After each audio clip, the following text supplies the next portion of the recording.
Hello and welcome back to Lorehammer. I'm one of your hosts, Mark. We got an exciting episode today. Man, I have been daydreaming about Angron and the World Eaters for like the past month. Oh, they're so excellent. Joining me, we got two people. We got Christofferson. Yo, welcome. Hey, how's it going? Good, Tig. You've always been a World Eaters fan too, hey? Always, yeah. I was a little baby boy. Ever since your first act of violence. Yeah. And we got a new friend here, Toasty. Welcome. Hey, man, I'm glad to be here. I will say, when you sent over the notes and it said Chris, I was like, who is Chris? The entire time. And then I was like, as soon as a Christian came in, I went, oh, yeah. Oh, that's I just realized I'm busy tonight, guys. Sorry. Like, oh, yeah, sorry. I'll reschedule for next time. Yeah.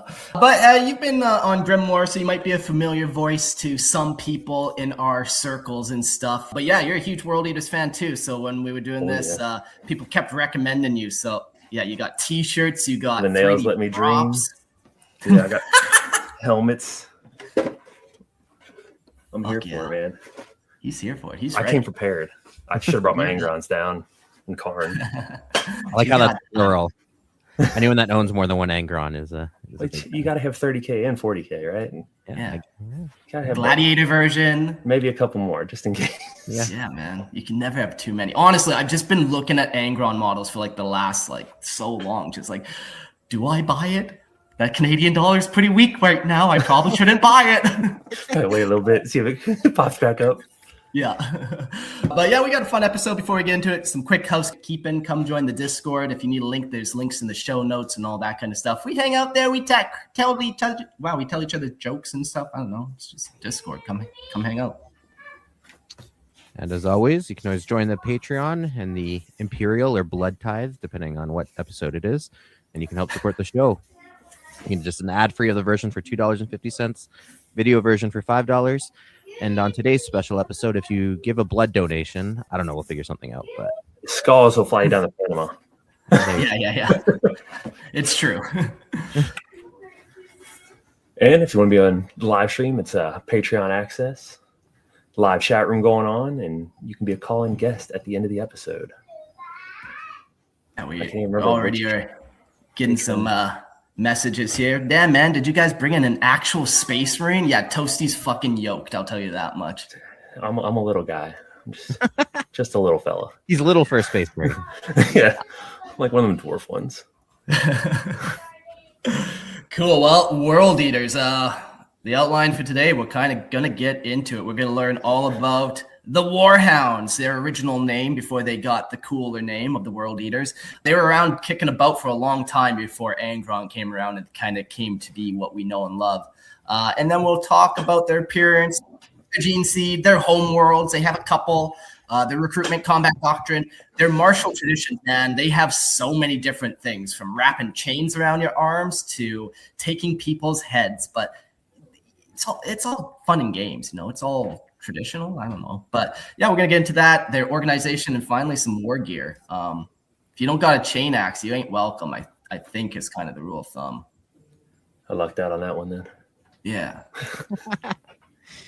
Yeah, I had to make a homemade one with a weed whacker and a machete, but it's fine. You still gets the job done. It gets the job done. Might take a couple extra blows, but if you hold it still long enough, they'll stay down. Yeah. Yeah, it's going to be a fun episode. Let's get into it. It's a long one, but well worth every bloody detail. Worth every penny and every blood drop. All right, let's get into 30K era Legion. The World Eaters, first raised as the War Hounds, were the 12th Legion of the Emperor's original 20 Space Marine legions. Their Primarch was Angron, remembered as the Lord of the Red Sands and the Red Angel, a figure as feared as he was pitied. Among the earliest to break faith during the Horus Heresy, the Legion was already infamous for its merciless excellence in war, an edge honed further by the brutal psychosurgical implants known as the Butcher's Nails, endured by much of its brotherhood. What followed was not sudden madness, but a slow and sorrowful collapse, as discipline gave way to unending fury and the Legion was drawn ever deeper into a creed of slaughter and unrelenting bloodshed. In time, their loyalty curdled into devotion to Khorne alone. After the ruinous Battle of Scalathrax, the Legion shattered into roaming war bands, rarely standing united again. Even beside the Space Wolves, the World Eaters were counted among the most lethal close combat specialists ever to take the field, their ranks heavy with warriors whose skill, endurance, and wrath made them living weapons in the press.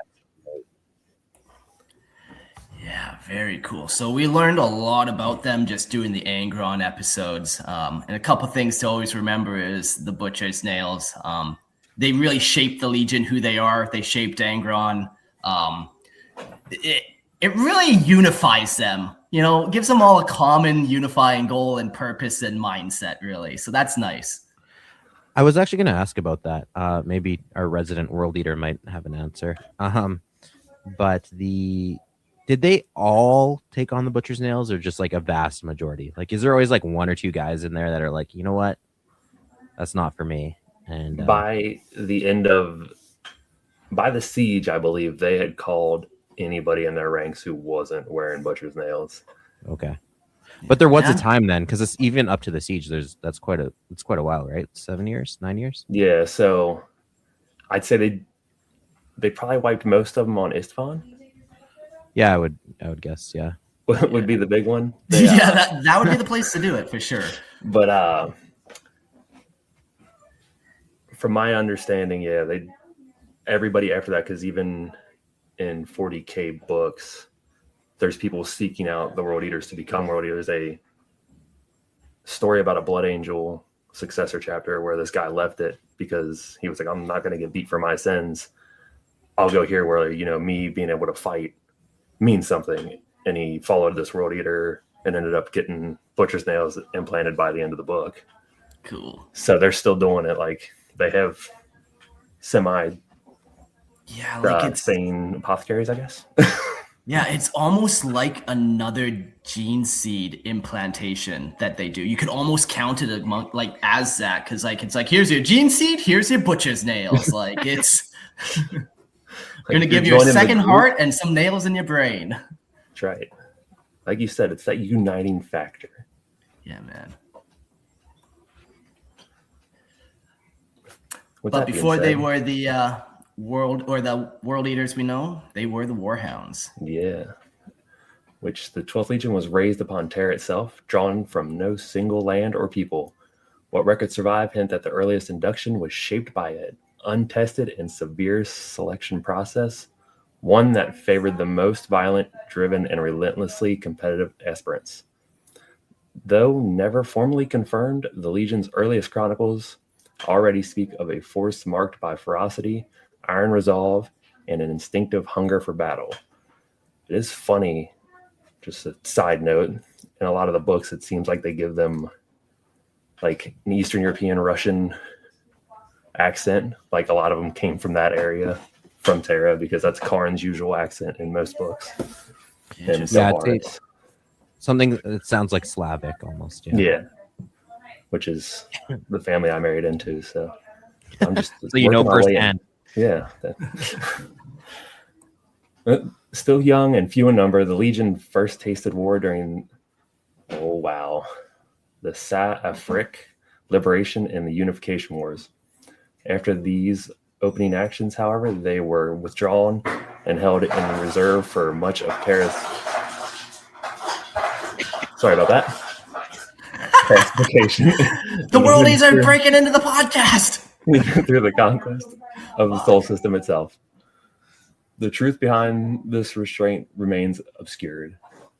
Some believe they were preserved as a final, unspent blade, ready to be hurled into any crisis that might imperil the Emperor's designs. Others whisper that they were kept leashed, a brutal safeguard should treachery arise within the Emperor's own hosts. Yet, even in waiting, the Legion did not soften. They trained without mercy, sharpening themselves for a war they were denied. And when unleashed in rare engagements, their savagery and unyielding, reading is hard, discipline left a lasting impression. It was during this era that the emperor himself is said to have named them his War Hounds.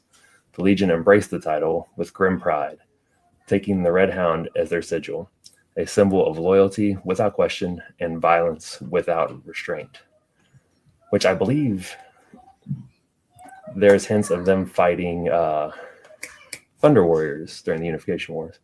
So they were part of the Terrans that helped take care of that group. Yeah, those rowdy guys. These guys seem like just the exact warriors you would need. Like they're brutal, they're disciplined, they enjoy fighting. Like there's some legions that don't necessarily enjoy it. They do it out of duty or responsibility, like the Imperial Fists, you know. But like there's a couple quotes where they just describe the War Hounds as like the Emperor's perfect warriors, almost. Like they're not his perfect sons, but perfect warriors.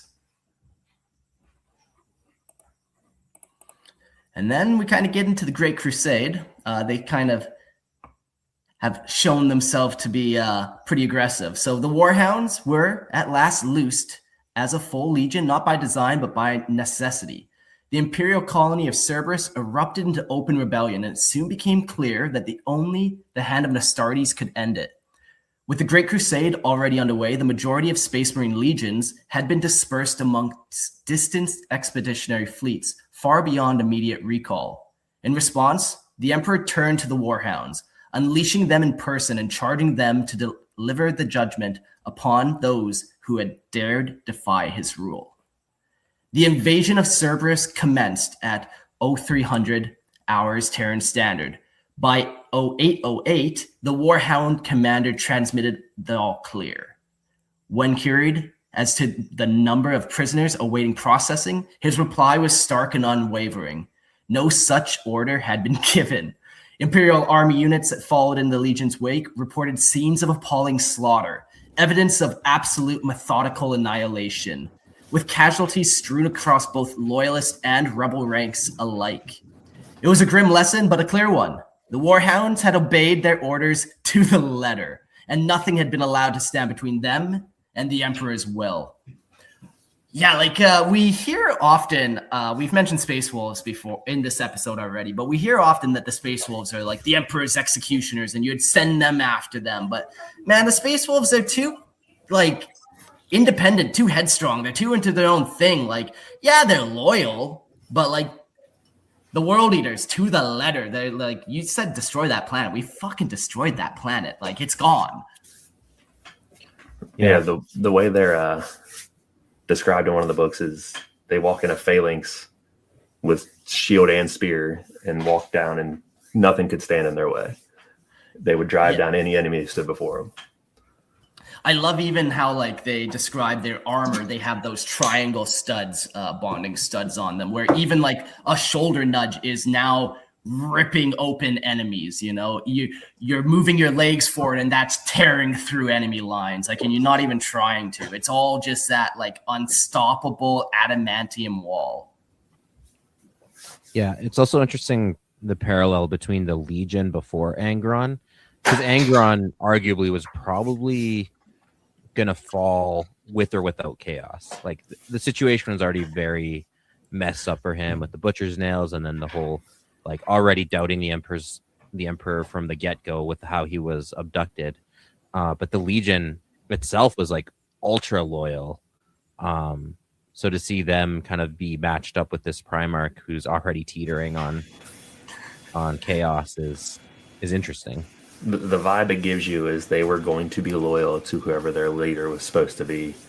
And when Angron came, they were like, this is Dad. No matter what's wrong with Dad, this is Dad. We're going to be here.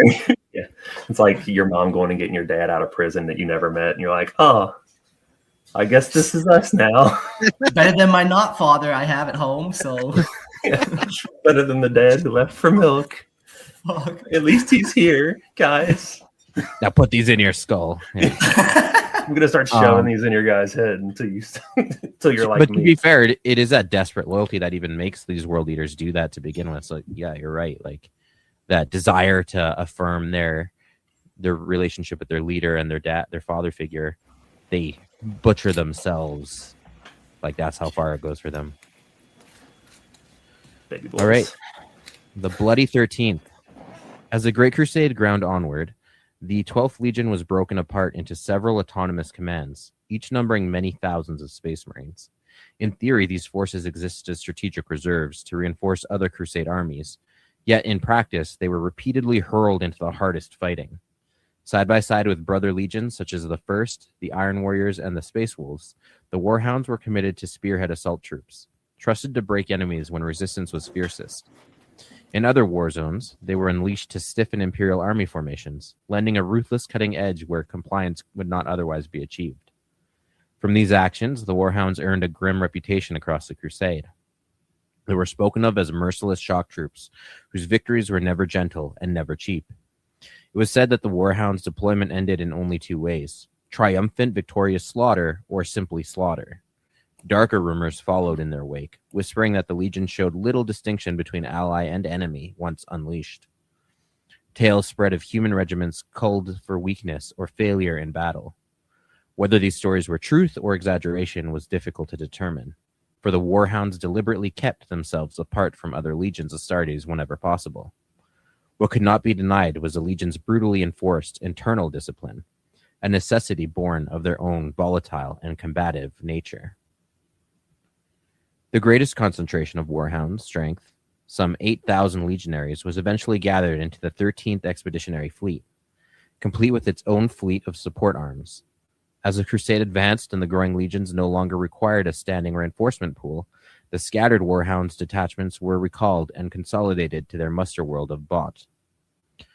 Alongside them were assembled other Imperial forces whose reputations for violence were similarly bleak. Feral world levies, abhuman cohorts, the Titans of Legio Audax, and the feared warriors of the Numan gun clans. Each bore a record marked by devastation and suspicion.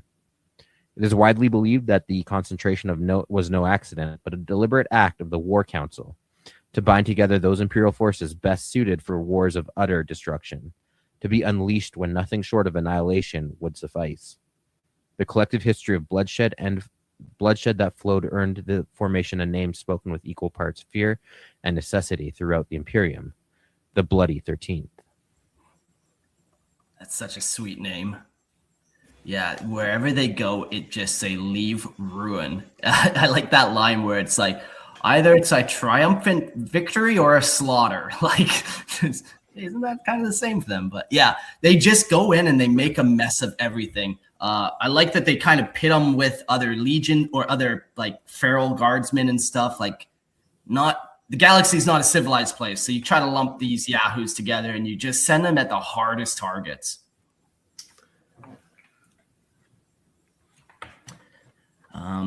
Learned a little bit about the homeworld, or a muster point of Bot. We're going to get into that a little bit later too. That's an interesting little plot place. Has the Numan gun clans on it. We'll jump now in the history a little bit.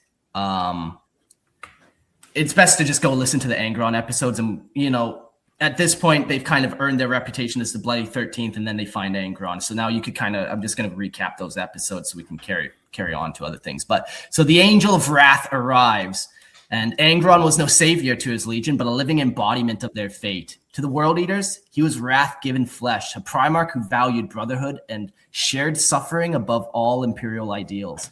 They followed him not out of reverence, but because he bled as they did. Transformation. The 13th Legion's transformation was not sudden, but a grinding and cruel. Discipline, honor, and unity were slowly stripped away and reforged into something harsher and narrower. What remained was loyalty inward and a purpose defined only by war. Yeah, we briefly touched even on this episode of them rooting out people who didn't have the butcher's nails. Like, this is kind of part of eventually what happens where, yeah, they just slowly transform into something darker. They changed their name to the Eater of Worlds. It wasn't a metaphor, but an intent. They were unleashed to break worlds utterly and leave nothing capable of resisting the Imperium's will. Each compliance carved another scar into Legion's soul. They just were sent after crazy spots. And when they failed, Angron had some decimation, just like the Iron Warriors did. So decimation was not punishment to the World Eaters. It was proof of resolve. Weakness was paid for in blood, often by brothers' hands, and remembered without regret. Survival itself became a mark of worth. And even like they have gladiatorial pits that they carry on through, and those are bloody affairs too. They're not just training pits. Like they prove themselves through blood, through war. That's how they see it. And then the Horus heresy happens, and as we mentioned, it didn't take much to tip Angron to Horus's side. He was pretty much already there even before Horus was. He was betrayed by the Emperor, or so he thought, and he never let that go. And as soon as the opportunity to rebel came, he took it. So when the heresy came, the world leaders did not debate loyalty to ideas or thrones. They followed their brothers and their Primarch. Bound by blood and shared damnation, the galaxy burned and they burned with it. And at Istvan III, the battle was not a battle to the world eaters, but a wound that never closed. Brother slaughtered brother in fire and betrayal, and the legion bled itself nearly dry. Those who survived were forever changed.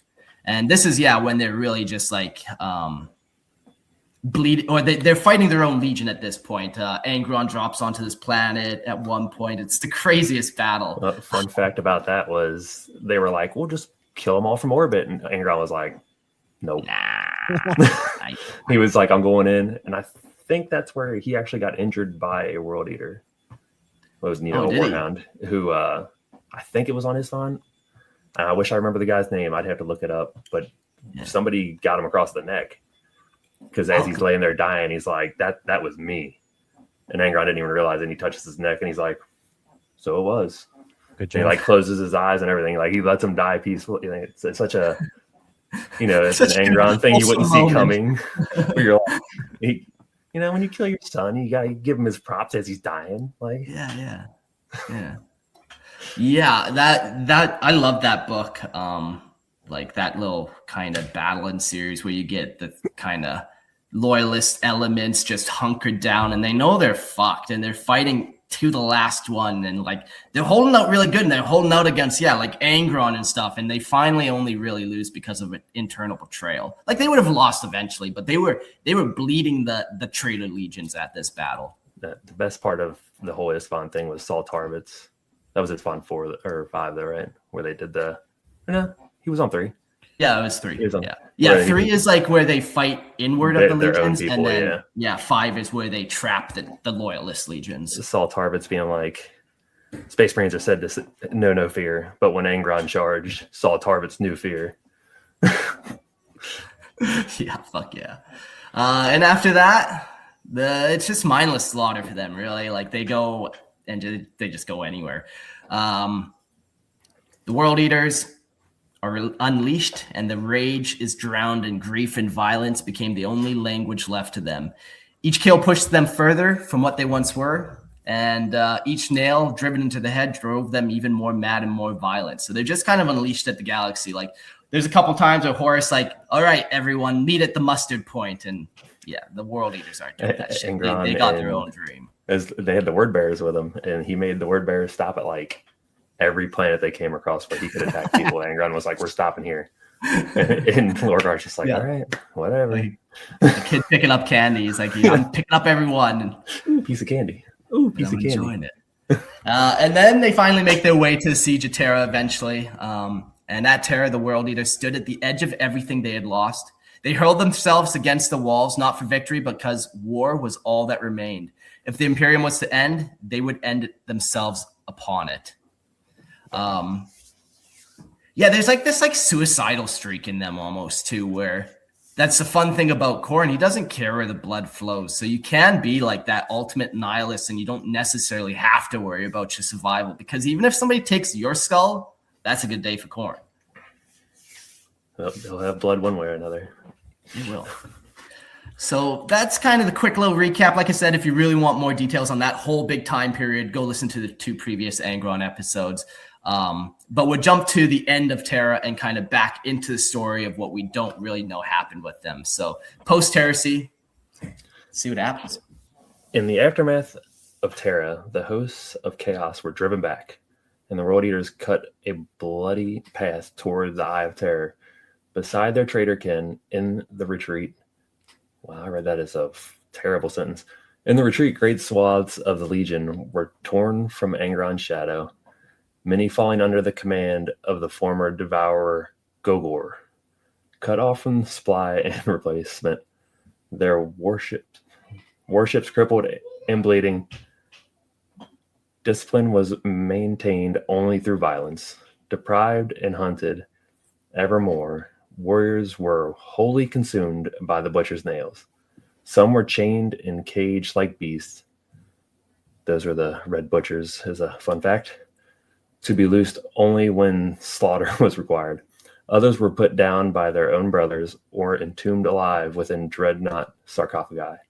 With Karn slain or grievously broken, the legion was left leaderless, and its once unbreakable brotherhood collapsed as captains and warlords fought one another for the right to command.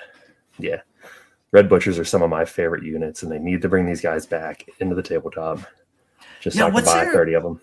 What's their like official color scheme? Like I see them painted like this one, but then I see the art like this. That's the official, I believe. The red and white, because they're. I mean, even like we'll get into them later. I think they're the destroyers. They're always black, and I mean that even like other legions have that same thing. But I painted up some of these guys. And I did it in the white and blue, and I had a little bit of red. They're the way they wrote them off was saying, "Oh, these guys became berserkers," and I'm like, "Okay, but berserkers run regular armor, not giant cataphracti armor. So let's give me my cataphracti back." And as far as the Karn being slain or grievously broken, if you read the book, I want to say it's called Karn. But he's basically John Wick in that book. It's absolutely phenomenal. He killed his hound of corn. No. Yeah, basically. No. Fuck. They came to kill him, and then he wakes up and he slaughters like 3 people in the blink of an eye, and puts Gogor in his place. I believe. I think it's Gogor.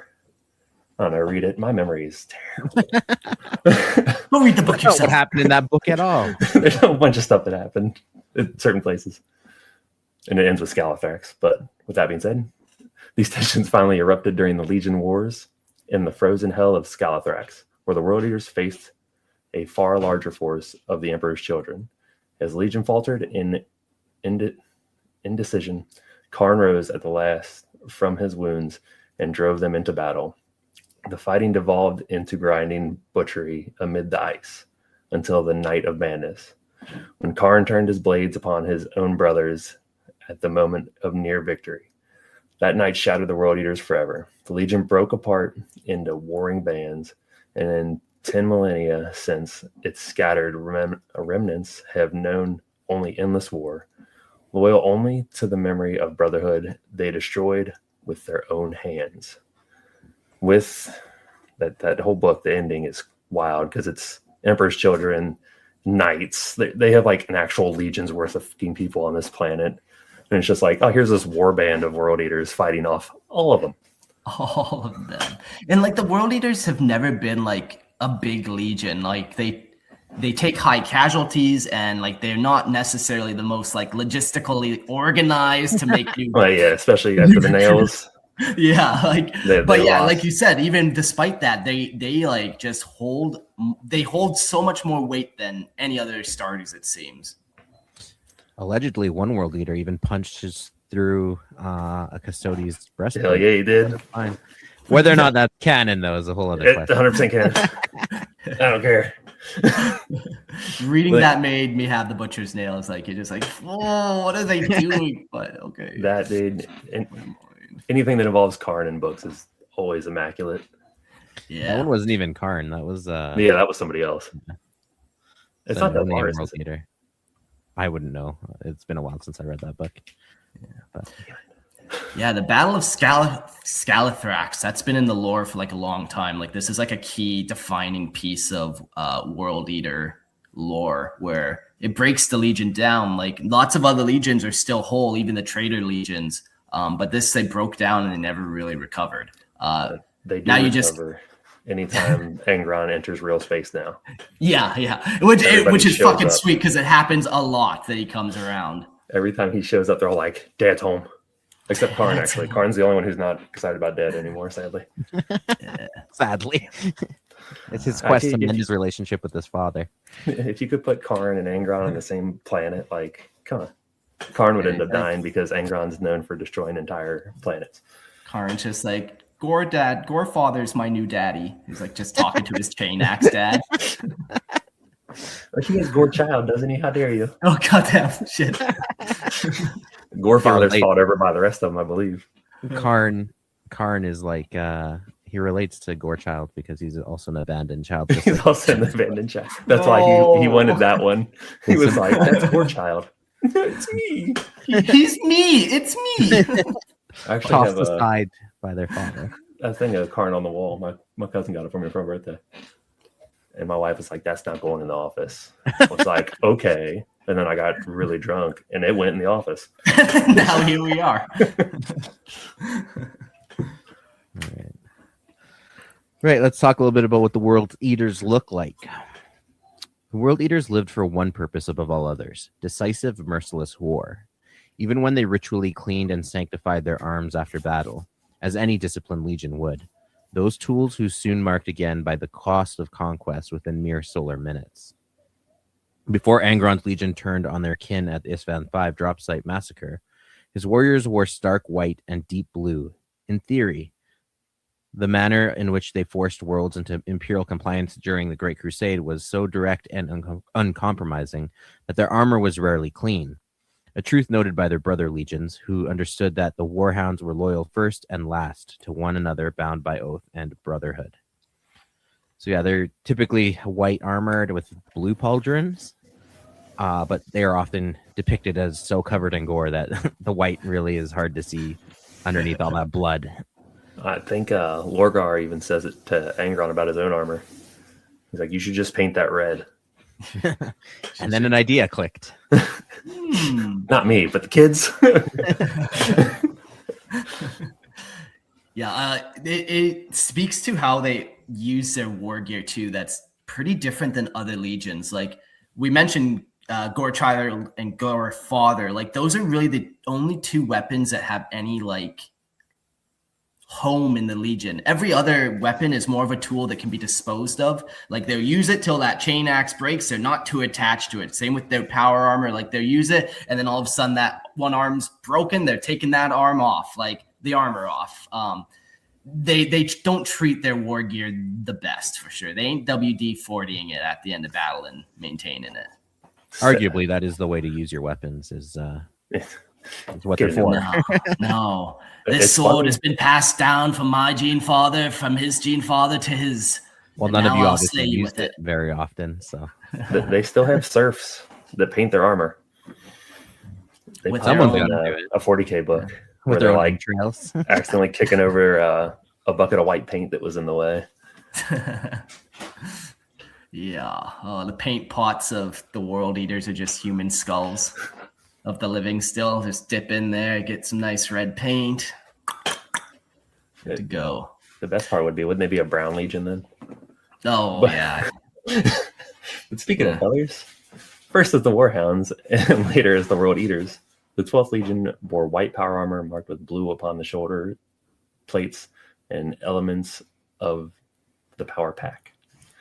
Their war gear was frequently altered with heavy spikes set into the pauldrons, meant not only to inspire dread, but to turn every collision and close quarters press into an act of violence.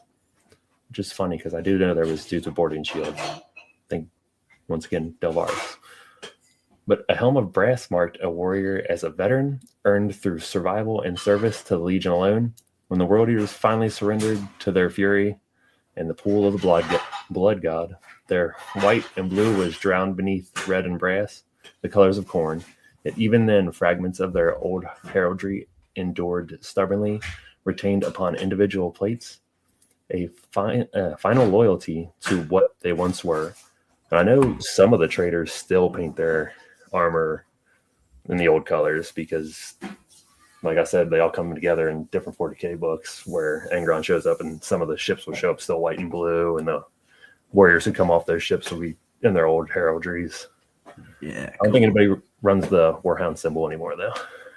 No, that they get rid of that. They kind of find that offensive a little bit. I think we get into that a bit here in this part, but they don't like being called dogs. Essentially, who would have thought? Even though Angron referred to himself as one at one point. That's why it hurts so much, because there's that hint of truth. Also, when you call him a bitch, he doesn't like that either. It didn't tend to end well.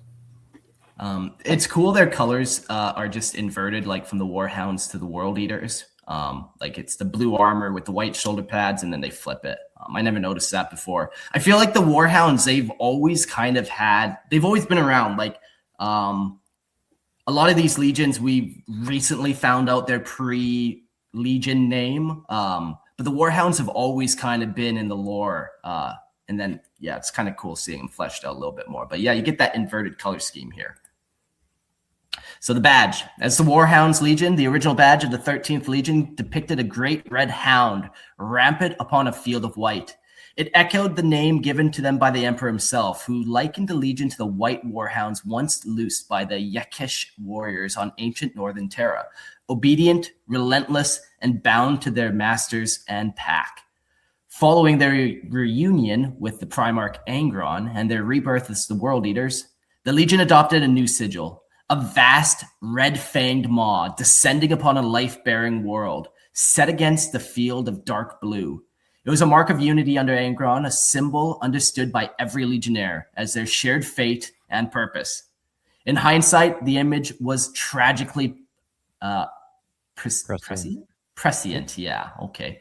The devouring maw embodied not only the Legion's name, but the uncompromising and methodical violence they unleashed upon those who refused compliance with the imperial truth and resisted incorporation into the Imperium.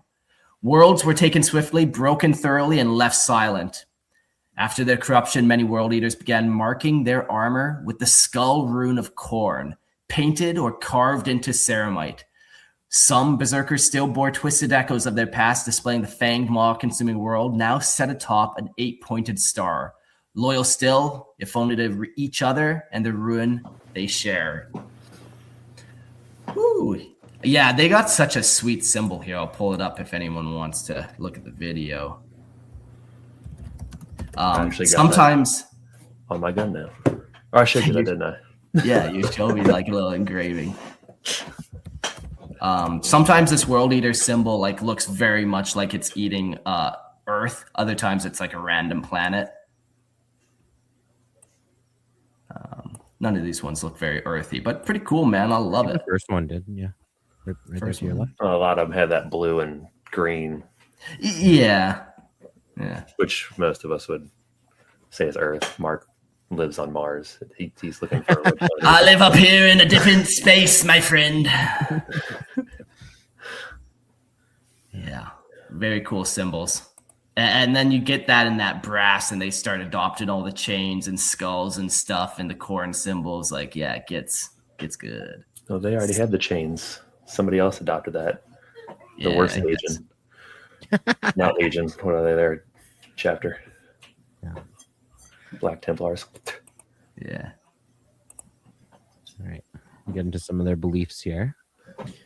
Though the War Hounds were feared for their ferocity, they were equally known for a rigid sense of martial honor, valuing fury and courage above all else.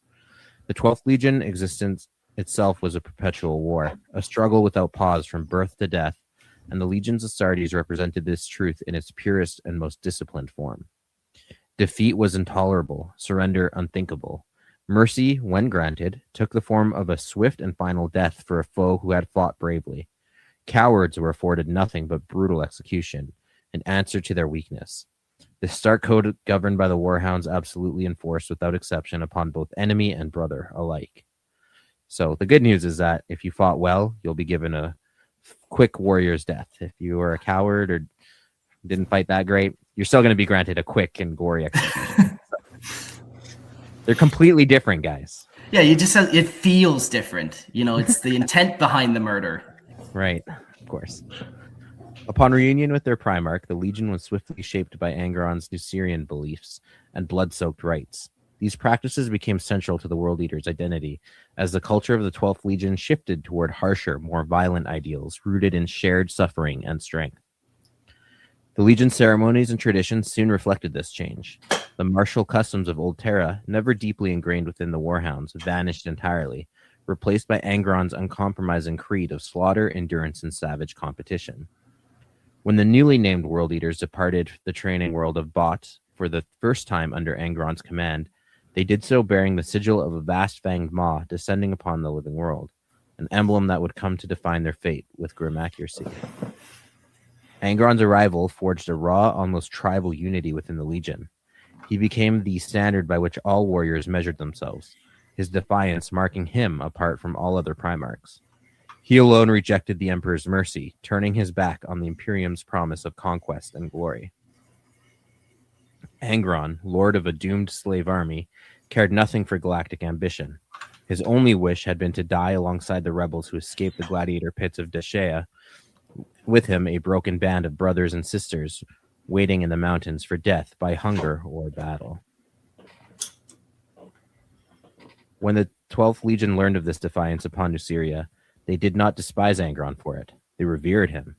A Primarch who chose death beside his comrades over obedience to the Emperor embodied loyalty in its purest form.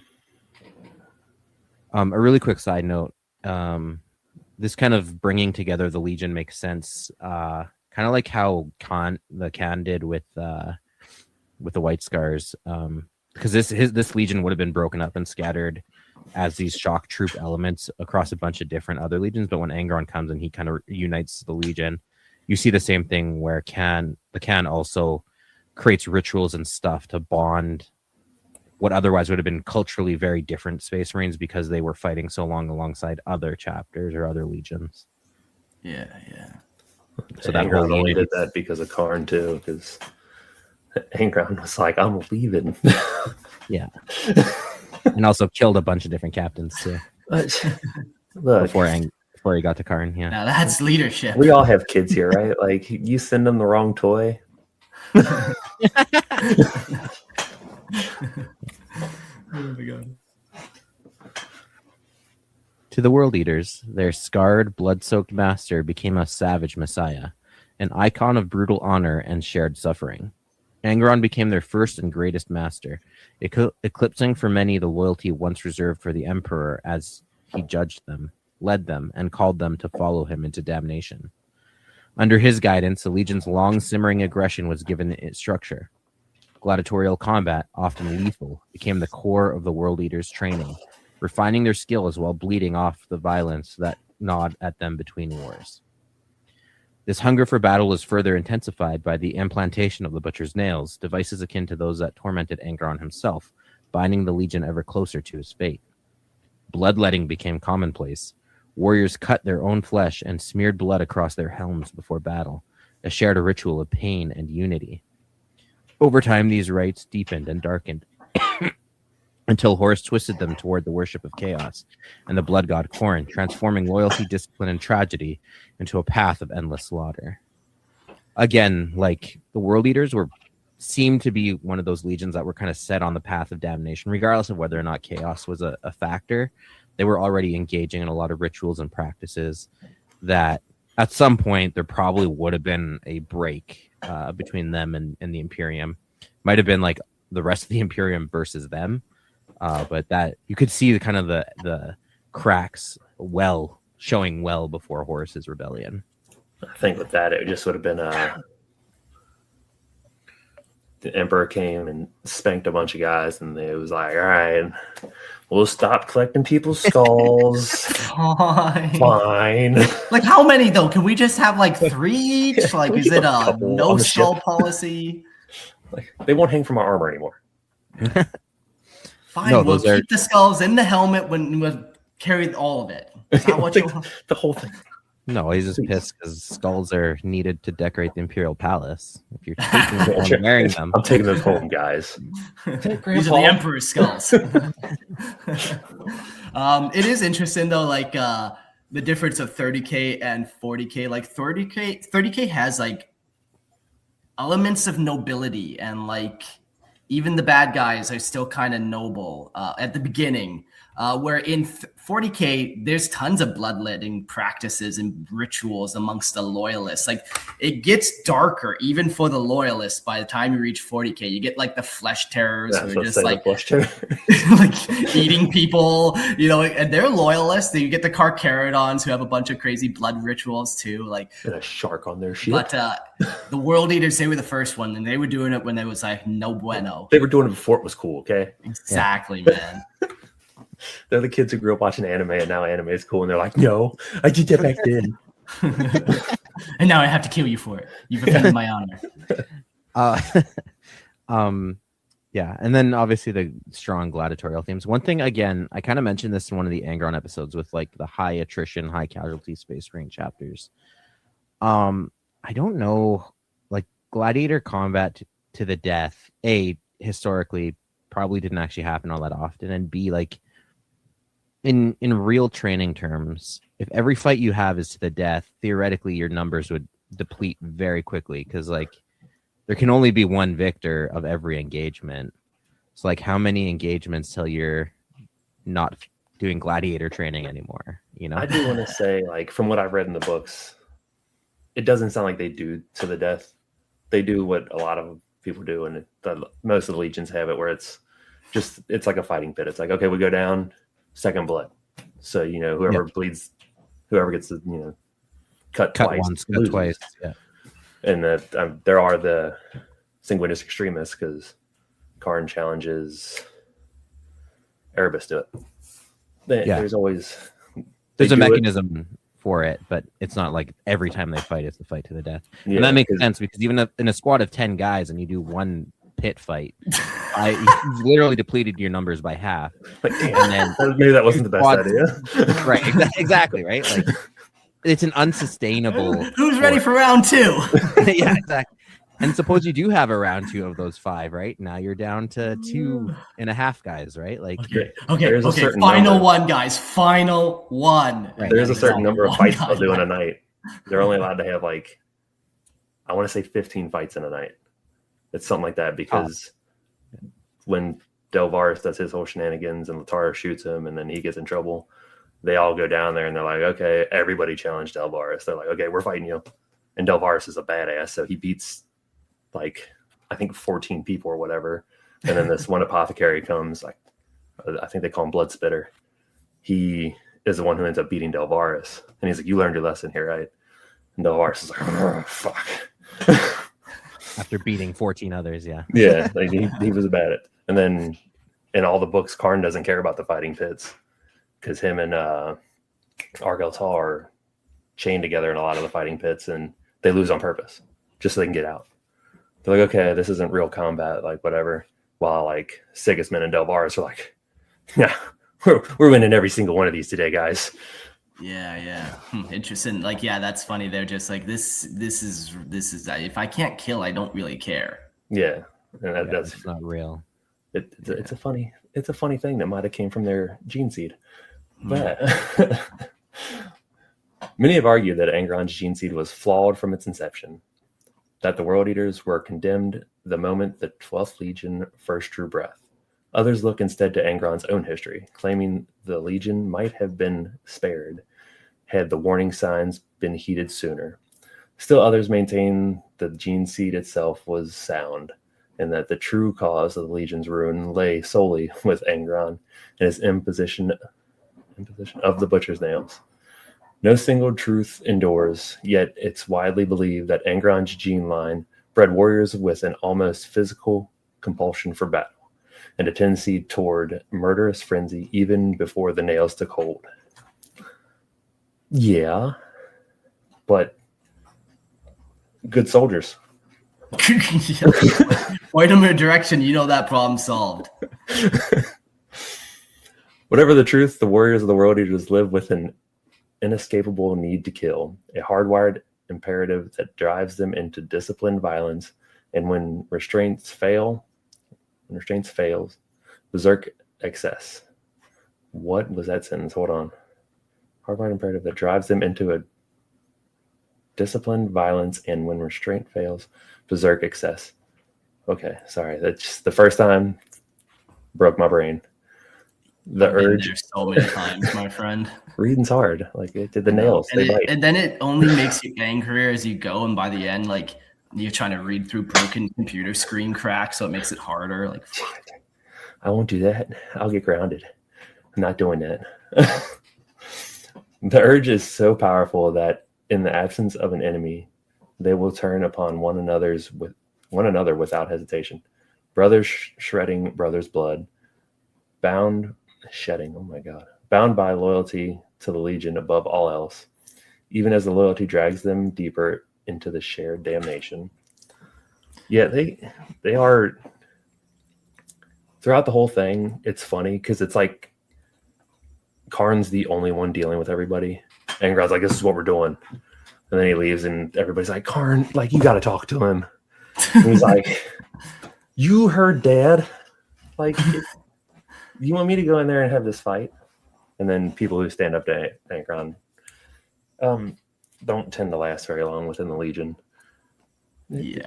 A few of them. They're still splattered on the walls of Angron's chamber. They're still one who around. said, Dad, we're not doing damnation. Or decimation. That's stupid. And he was like, what? He's like, I'm not killing my brother. He's like, you know what? I like you. You stood up to me. You get to pick the first guy. And then he was like, no. And then Angron killed a bunch of people. Moral of the story is never stand up to an abusive dad. Exactly. I don't know what the takeaway is. Constantly.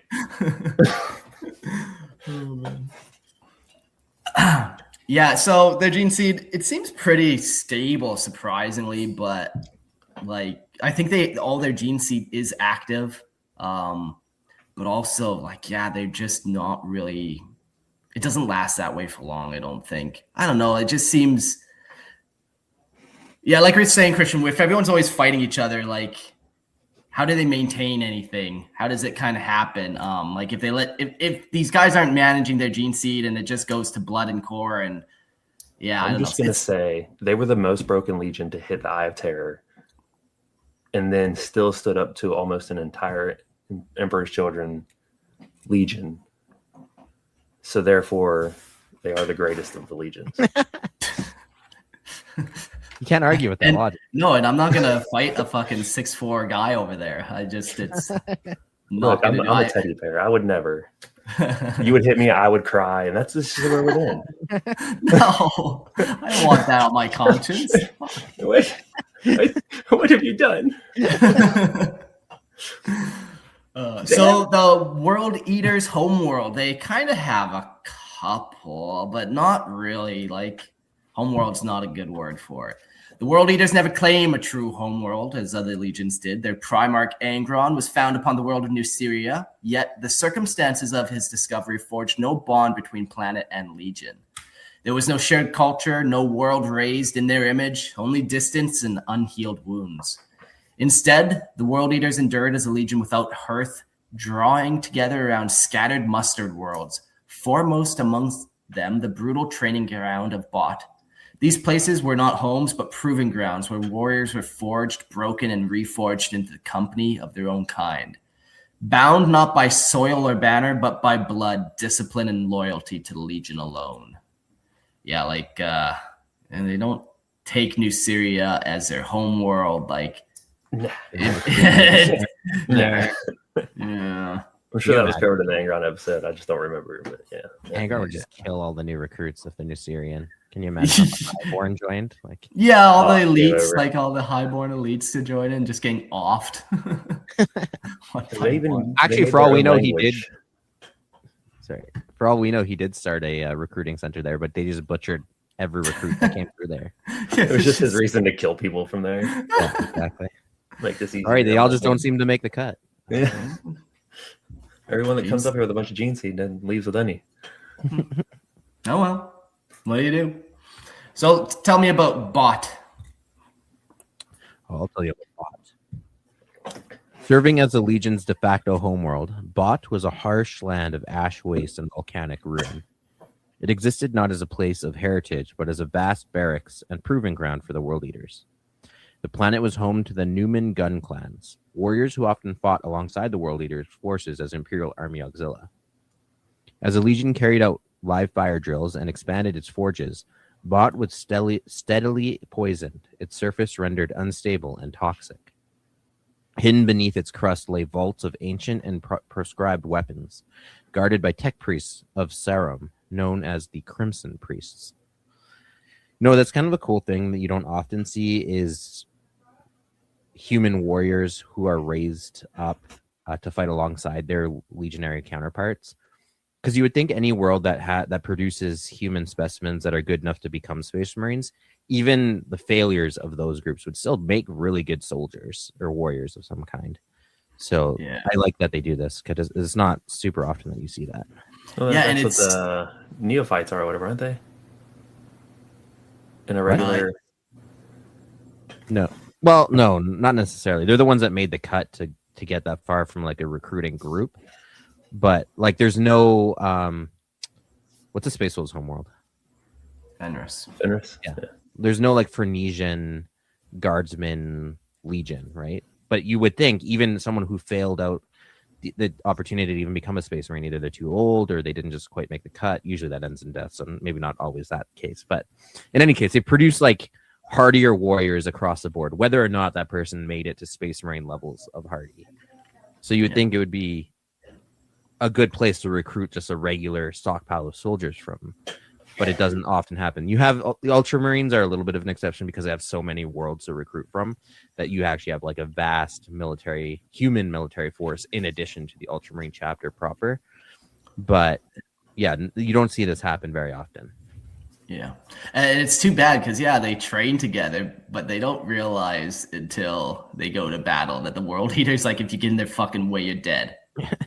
Like, ally or not, like, you might have been having tea with them. With their allies up until post heresy, but Butcher's Nails even the Karn fought alongside Artel for countless battles. Never heard of one. I'm just saying. They did something in their brain for whatever reason was like, I need to kill people, but maybe not that guy. Women and children, fine. Not that guy. Not him. I mean, to some extent, though, you're right. Like, again, if you're so unstable that you're butchering your own squads, like you can't even prosecute a real war if you keep evolving. Now that can happen, actually. It came later, obviously. Yeah, like it's not that it doesn't happen, but it's not like it's always the case. But like Mark said, like if you're between a World Eater and his target, he doesn't think about you. Even if he moves through you to get past you, like he's gonna stomp through you. And you will die just because of the fact that you're a squishy human and not 8-foot power armored Space Marine, right? Like, and they don't care, right? Like, whereas another Space Marine might be like, I'm gonna go around this guy. Look out, guardsmen! It's just that easy, you know. A lot of lives could have been saved with a simple lookout. Behind, like, kitchen rules apply, World Eaters. If you're behind somebody, if you're going around the corner, let them know you're carrying a beefy weapon. Yeah. And I will also say that, like, that does help if the human soldiers are recruited, because maybe they do kind of understand, like, if they have a similar warrior culture, they're like, you died in service to this greater cause. Who cares if a World Eater just stomped through your buddy? Like, there's kind of like a mutual understanding of how they fight. Maybe I shouldn't have been in that guy's way. That's why I'm dying. Maybe that's my fault. Might be. Don't stand in front of the 8-foot tall fucking genetically engineered person. No, that's fair. I also don't stand in front of forklifts when they're riding around. It's just exactly. That's your fault, man. Right. After the drop site massacre, senior World Eaters apothecaries working alongside the word bearers came to Bot and established biovats to replenish the Legion with ruthless speed. The result was a generation of warriors forged in rage alone. Those who survived emerged believing themselves veterans of countless campaigns, loyal only to the Legion that had remade them.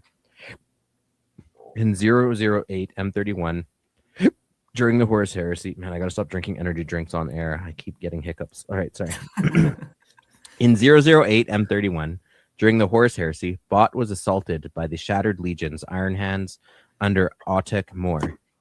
After a brutal and uncompromising battle, the planet was utterly razed, its destruction marking the end of the only world the World Eaters ever called their own. Some might even say they ate the world. Oh. Nice. Angron would be proud. Yeah, I That's did not not know fair that. later. I did not know that they had the genetically grown biovats, which kind of answers some of my questions about how they replenish their numbers if they do have like high attrition rates, regardless of the friendly fire or not. And then it doesn't make sense. I actually don't understand why more legions didn't do that. And there must be some kind of downside where they're just not as good, maybe as a full-fledged. Well, first of all, human-born. don't you dare say that about a world eater. Yeah. They are They're better perfect in above every and way. beyond. Yeah. I will cast myself in front of a world eater. I apologize. Yeah. No, it's a cool little workaround where it's like, yeah, they have those vats and they even have the word bearers kind of helping them. And if you kind of remember the story of them, like the word bearers really played the world eaters and they like fucked over Angron big time. There's that whole like Angron wasn't a willing demon host, or a demon participant, but kind of got forced into it a little bit by them. So you almost wonder like how much of the word bearers kind of were really messing with them at the beginning, or like maybe just amping up those levels of aggression even on their own. Like, yeah, because they were always kind of knowing what the plan was, what the dark gods wanted. It's 100%. It is crazy. They're reading the books. Like, part of me wants to be like, Lorgar was just like, this is the only way I can save my brother. But at the same time, Lorgar is such a piece of shit that you're like, did he know? Did he know he was going to, you're going to be a demon now, buddy. You're not going to be a happy one. You're saved. Yeah, but you're alive. 100%. Bitch. Yeah. Because like in the books, he's the only one who's like, that's our brother. That like you guys might hate Angron, but he's our brother. Like, because Magnus is like, why are you trying to help this thing? And Lorgar's like, that's our brother. Like, what are you talking about? And I'm like, it made me like Lorgar. That was the only thing that made me like Lorgar, is he was like on Angron's side to a certain extent. And then he was like, you're a demon now. Demon. Whatever. But you're saved. And it all took place. Oh no, it did take place on Nuceria, wasn't it? Is that where he changed? Yeah, like I'm pretty sure they like hint heavily that it is Nuceria, but I kept on seeing that like because he was there, and that's where Gilliman steps on the skulls. But it was during the whole thing at Calth too. Yeah. Well, Nuceria must have been like right outside of there, and then they just decided not to find Angron for Yeah. And like Nuceria is a weird place because they like always describe it as they don't know exactly where it was and like what happened to it, and even if the name was Nuceria, like they had some of that kind of stuff. So but we're pretty sure that this is where all that happens. Okay, which I'm probably about to get into right now. During the Horus Heresy, Angron returned to Nuceria in the company of Lorgar, Primarch of the Word Bearers. There he learned the planet's rulers had taught its people that he had abandoned his fellow slaves at the moment of their last stand. Enraged by the lie and the betrayal it represented, Angron decreed the extinction of all life upon Nuceria, and order the World Eaters and Word Bearers executed with methodical, merciless precision. During the slaughter, a vast Ultramarines fleet under Rabute Gilliman translated into orbit, seeking vengeance for the devastation of Calth. That's when it all happened. Yeah. As the city of Miahor, that's how I'm pronouncing that, burned, the Chaos forces clashed with Ultramarines and Mechanicum allies. Gilman confronted both Angron and Lorgar in a colossal duel. At its height, Lorgar completed a ritual that forced Angron's apotheosis, transforming him into a demon prince. With this act, the Ultramarines were compelled to withdraw. In the aftermath, Nuceria was remade as a demon world. Its surface torn apart as 6 of Khorne's mightiest servants fought for supremacy, with Argakhol emerging triumphant. I have not read that ever, but I want to read that part of that book. During the Siege of Terra, Nuceria was finally annihilated from orbit by Lionel Johnson and the Dark Angels. Of course it was. Angron felt the world's death even from Terra itself, the final severing of a past that had never truly been his, but whose pain he had never escaped. Which, yeah, Nuceria was a whole driving factor. You guys covered it. Poor Angron, like, he would have been the greatest of them all. But in a different way, because once again, he is the greatest. The World Eaters are the best. But he would have been the greatest of the loyalists. Yes. Is what I mean. Like, you know, the quote unquote good guys who everybody clings to. What? Yeah, it's interesting. I've kind of noticed when the big four demon princes turn to demon princes like Magnus, Angron, Fulgrim, and Mortarion, it all seems almost like unwilling, or that they were forced. Like Fulgrim, clearly we know his story. He painted a fucking painting with his own shit and then got possessed by a demon from a whispering sword. Like, it wasn't necessarily his choice. He was kind of poured along. And then even Portorabo went with him to the Eye of Terror, and there was that whole little incident where like Portorabo tried to Fulgrim tried to sacrifice Portorabo, I think, and in return it kind of backfired on him. And then we get the whole Magnus story where, he wasn't supposed to go down that path either, but he gets attacked by, the wolves and all that. And we get the burning of Prospero, and he kind of comes out as a demon prince to like save himself. Like, it seems like these big four demon princes don't choose their fate. They're definitely forced into it. I'm not sure about Mortarion. I haven't like read his like Typhus tricks him into it. Typhus tricks him into it. Okay. Yeah. So then there we go. All big four chaos gods. We all look up to him as like the biggest, baddest. Like, yeah, you're the chosen. But it's like it wasn't their choice necessarily. The chosen are usually the captains. It seems like in the end.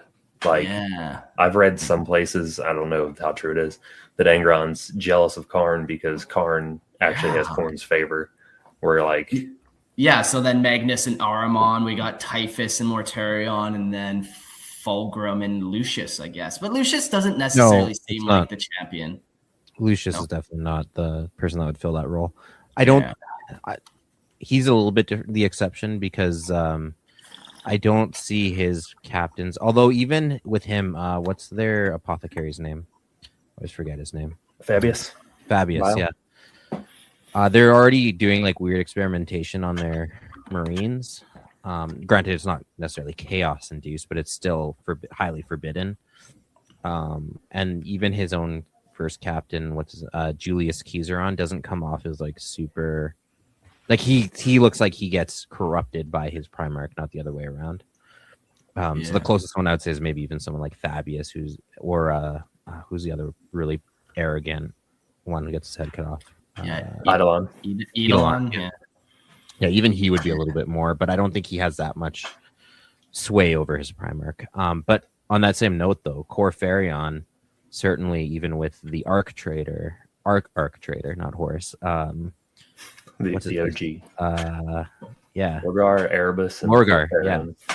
Like Corfaron and Erebus certainly even corrupted Lorgar, right? So that's still, even for him, that tracks. Huh. Interesting. Well, so their worlds get destroyed.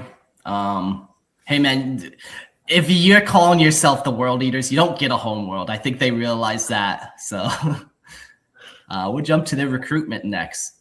Losses within the World Eaters were severe, and the number of recruits who died during training is believed to have surpassed that of any other legion of the age. The methods were relentless, accepting no weakness and offering no mercy, for only those who endured were deemed worthy of standing among their brothers.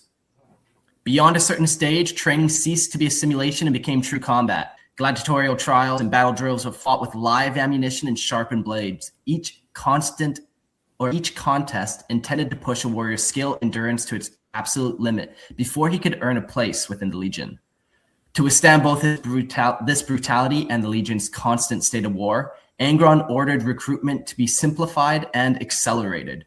Aspirants were drawn from feral and feudal worlds across the Imperium, taken not from their refinement or for their refinement, but for their resilience and capacity to survive hardship in the service of the Legion. While individual martial prowess was paramount, the World Eaters also enforced discipline in a wider conduct of war. Entire companies and battalions clashed in vast structured contests to hone coordination and battlefield doctrine beneath Angron's watchful judgment. Yet it was always war itself that the World Eaters revered, and it was in true battle that the leaders were proven, chosen, and bound to their own through blood and shared endurance. Yeah. Okay, so he just kind of amps up of recruitment a little bit. You get that grown stuff a little bit here and there. But yeah, man, they're doing like whole battles sometimes.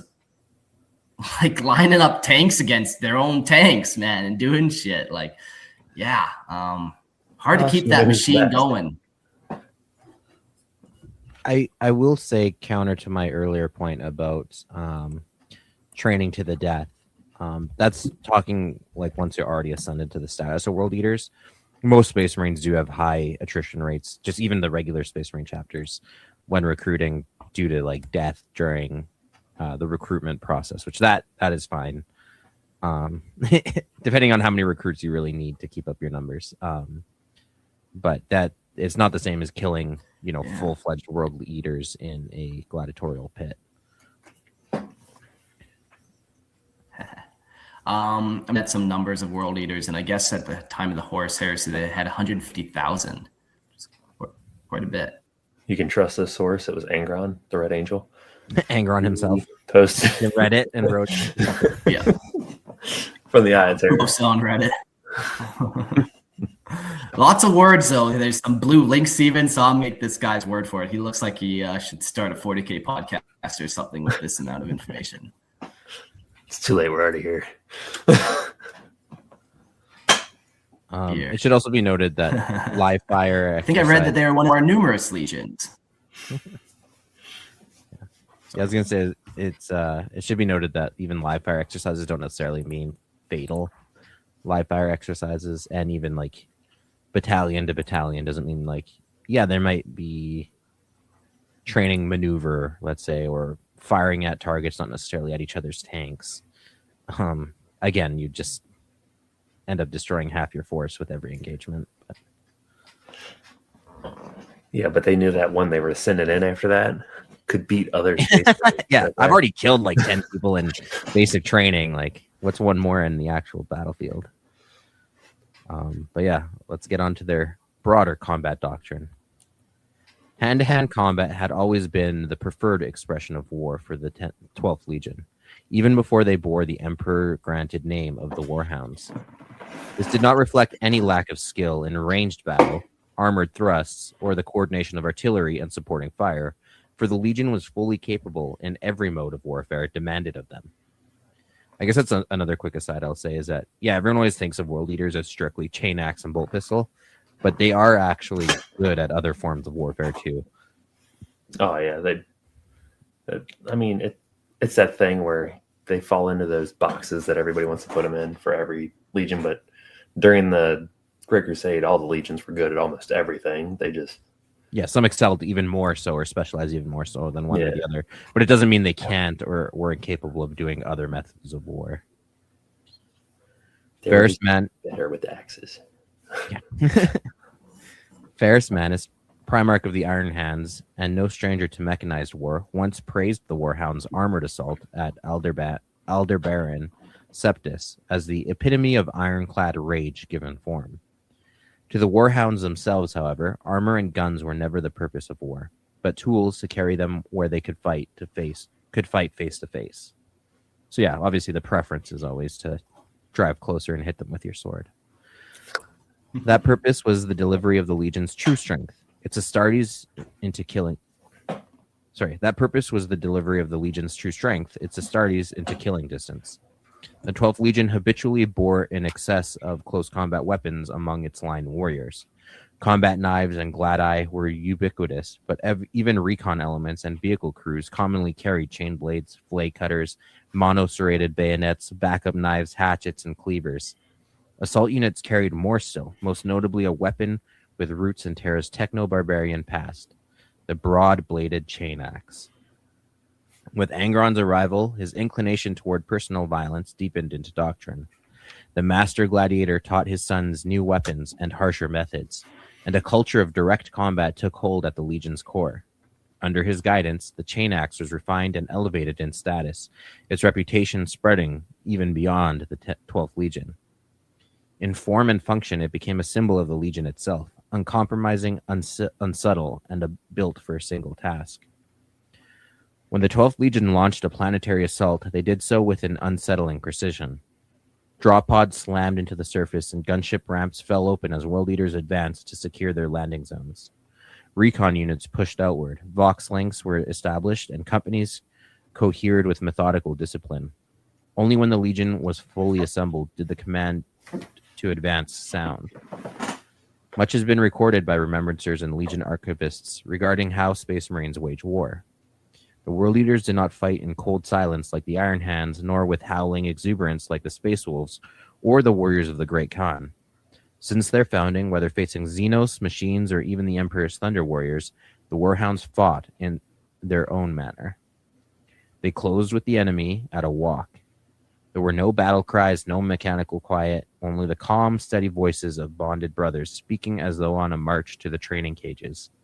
Rarely did a centurion order a faster pace, and almost never a run. They simply advanced, struck, and broke their foes without altering their stride, an implacable wall of violence that shattered morale before blades ever met flesh. Only when the enemy collapsed and fled did the legions accelerate. Then they became true hounds of war, running down the broken and executing them without hesitation, devouring entire war zones as they once devoured worlds. Quick historical aside, not only did people often walk into combat during like the Age of Black Powder, obviously when you had those like really regimented troops that would just like march straight even while they're getting shot at, that carried on even into World War I, actually. The British would often walk forward instead of charging full tilt into combat. And then even in ancient times, a lot of times you see like Christian, you're not faster than a bullet if you run, so why waste the energy? You're not outrunning. Yeah, you just want to die tired or what? Yeah. But I was going to make that point too. Even in ancient warfare, like often you see this like heroic charge on foot into combat, but like realistically, you're going to be like fighting close quarters is exhausting by itself. So like unless you're really closing the distance quickly, you would march steadily into combat, fight, and then when the enemy would break is when you would start chasing them down. So that actually kind of tracks with like historical warfare. Obviously not really advised with automatic weapons, but not the best idea to walk out an M60, no big deal. No. I'll take my chances. After the implementation of the butcher's nails, that discipline fractured. The phalanx and measured advance were lost. The world eaters now ran from the moment they made planetfall, driven by pain and anticipation, surging faster as their enemies came into view. And that also makes sense when you have the physiology of a space marine where you just won't get tired. So you can run for 3 days and it's not a big deal. Yeah, exactly. When contact was made, no force could halt them. They tore through opposition in a storm of hacking blades, never pausing, never lingering, each warrior driven forward by the nail's relentless command. Cohesion dissolved as the battle deepened, until every world eater fought alone, following the nails through streets and corridors slick with blood. Vox channels filled with laughter, screams, and the roar of chain blades. When ammunition ran dry, they welcomed it. Bolt guns were cast aside, forgotten as the Legion surrendered entirely to killing by hand. The nails burned and the world eaters answered.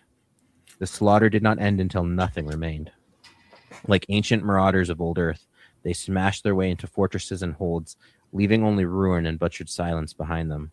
A final tragic testament to a Legion once disciplined, now bound only to itself and the blood it shed. Thank you for highlighting that. Yeah, that's what they're singing over the box. Nah, it's 90s. They're early 2000 girl pop, guys. Come on. Oh, yeah. Chanting Barbie Girl while they slaughter. Exactly. The Slaughter to Prevail did a cover of Barbie Girls, funny enough.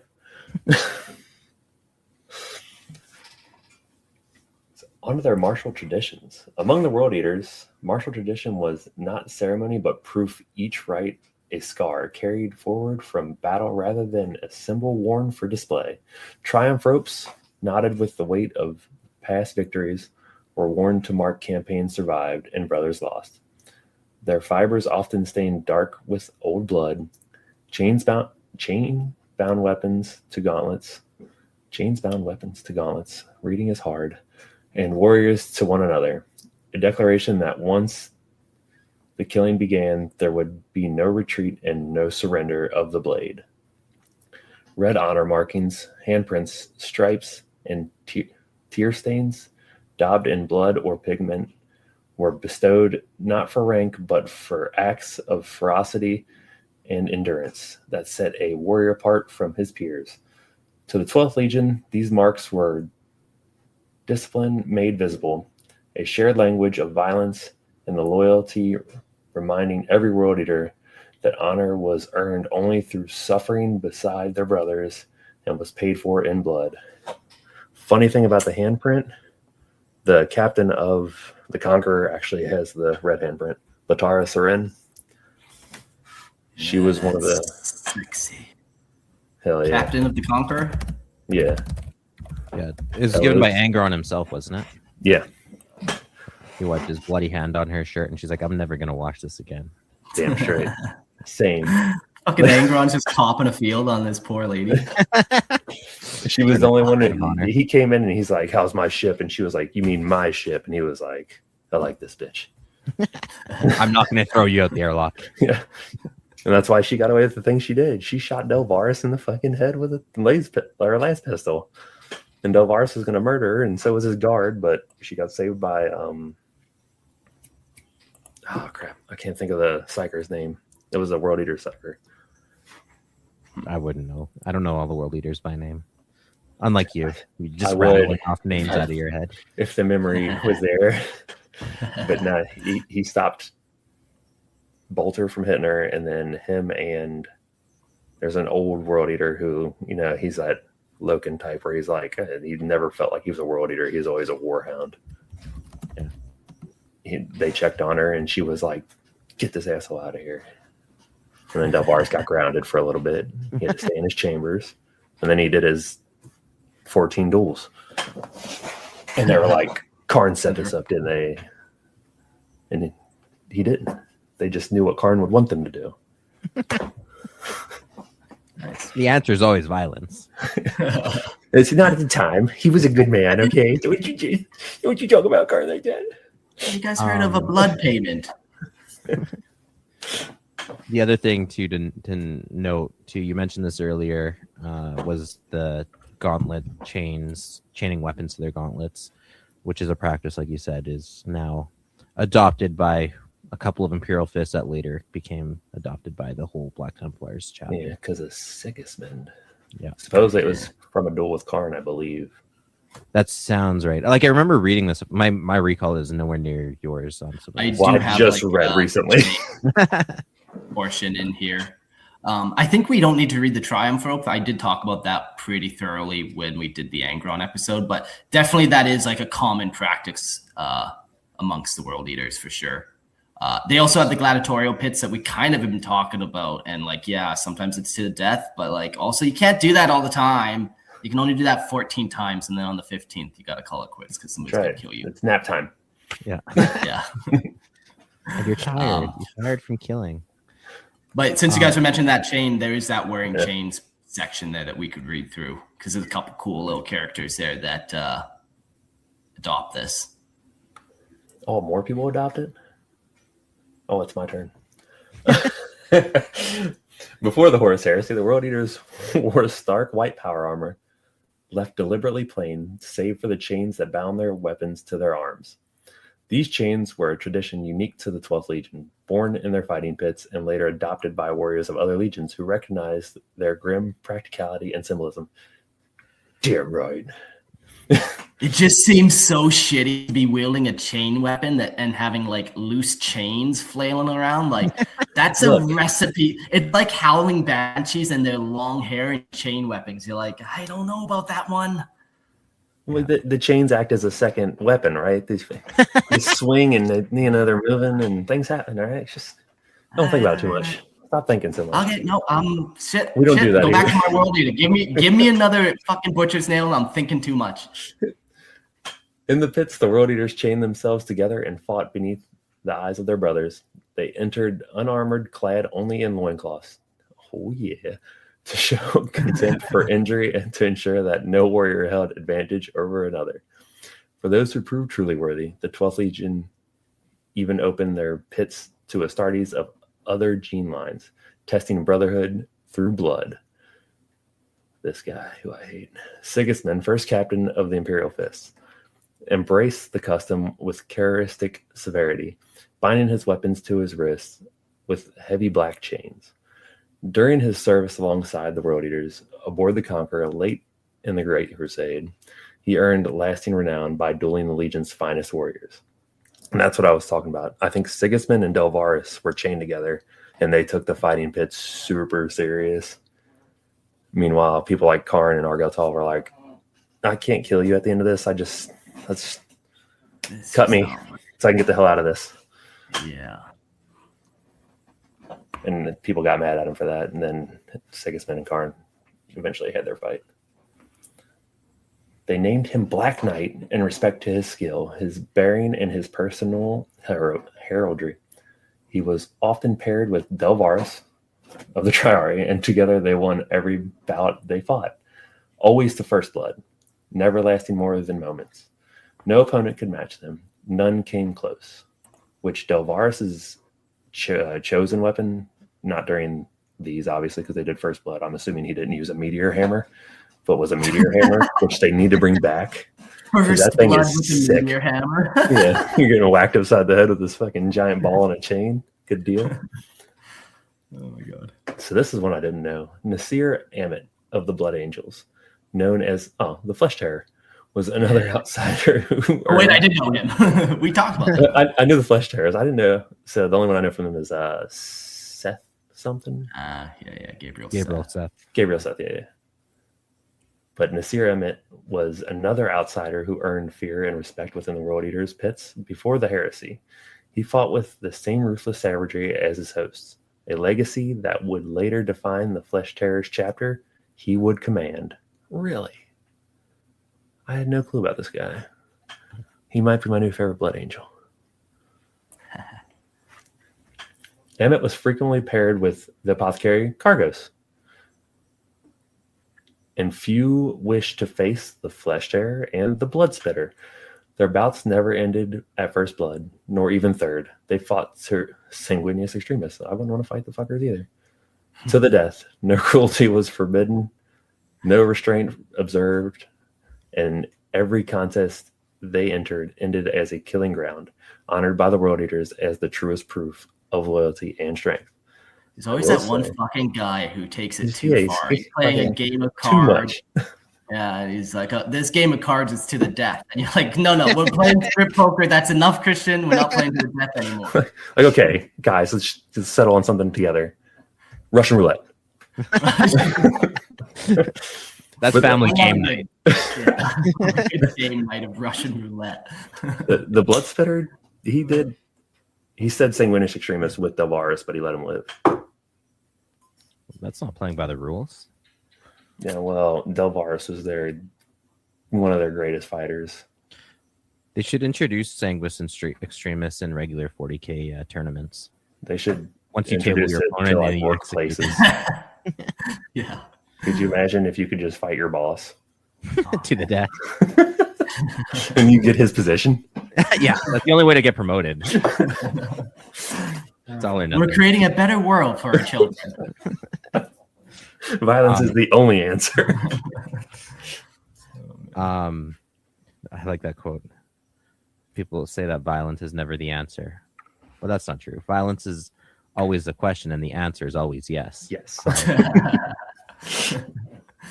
I was gonna say with the chaining of the weapons, I took that to heart, and with my world leaders, I stole a bunch of Black Templar weapons and have given them to my champions and stuff. Oh, that's smart. Yeah, Do and then they I not printed really out a do gut that sword for mine. Do they not do that in the Berserker There's- kit? there's a couple that have kind of chains dangling from them, but not in the same way that the Black Templars. Yeah, for model. because why give it to the guys who invented it? Give it to the guys who invented it. Who stole it? Yeah, Yeah. exactly. I actually bought a little chain so I could put it on all my heresy models to chain all their weapons to their arms. Yeah, there you go. It's a I lot did that more with work my than what Angron I did. too.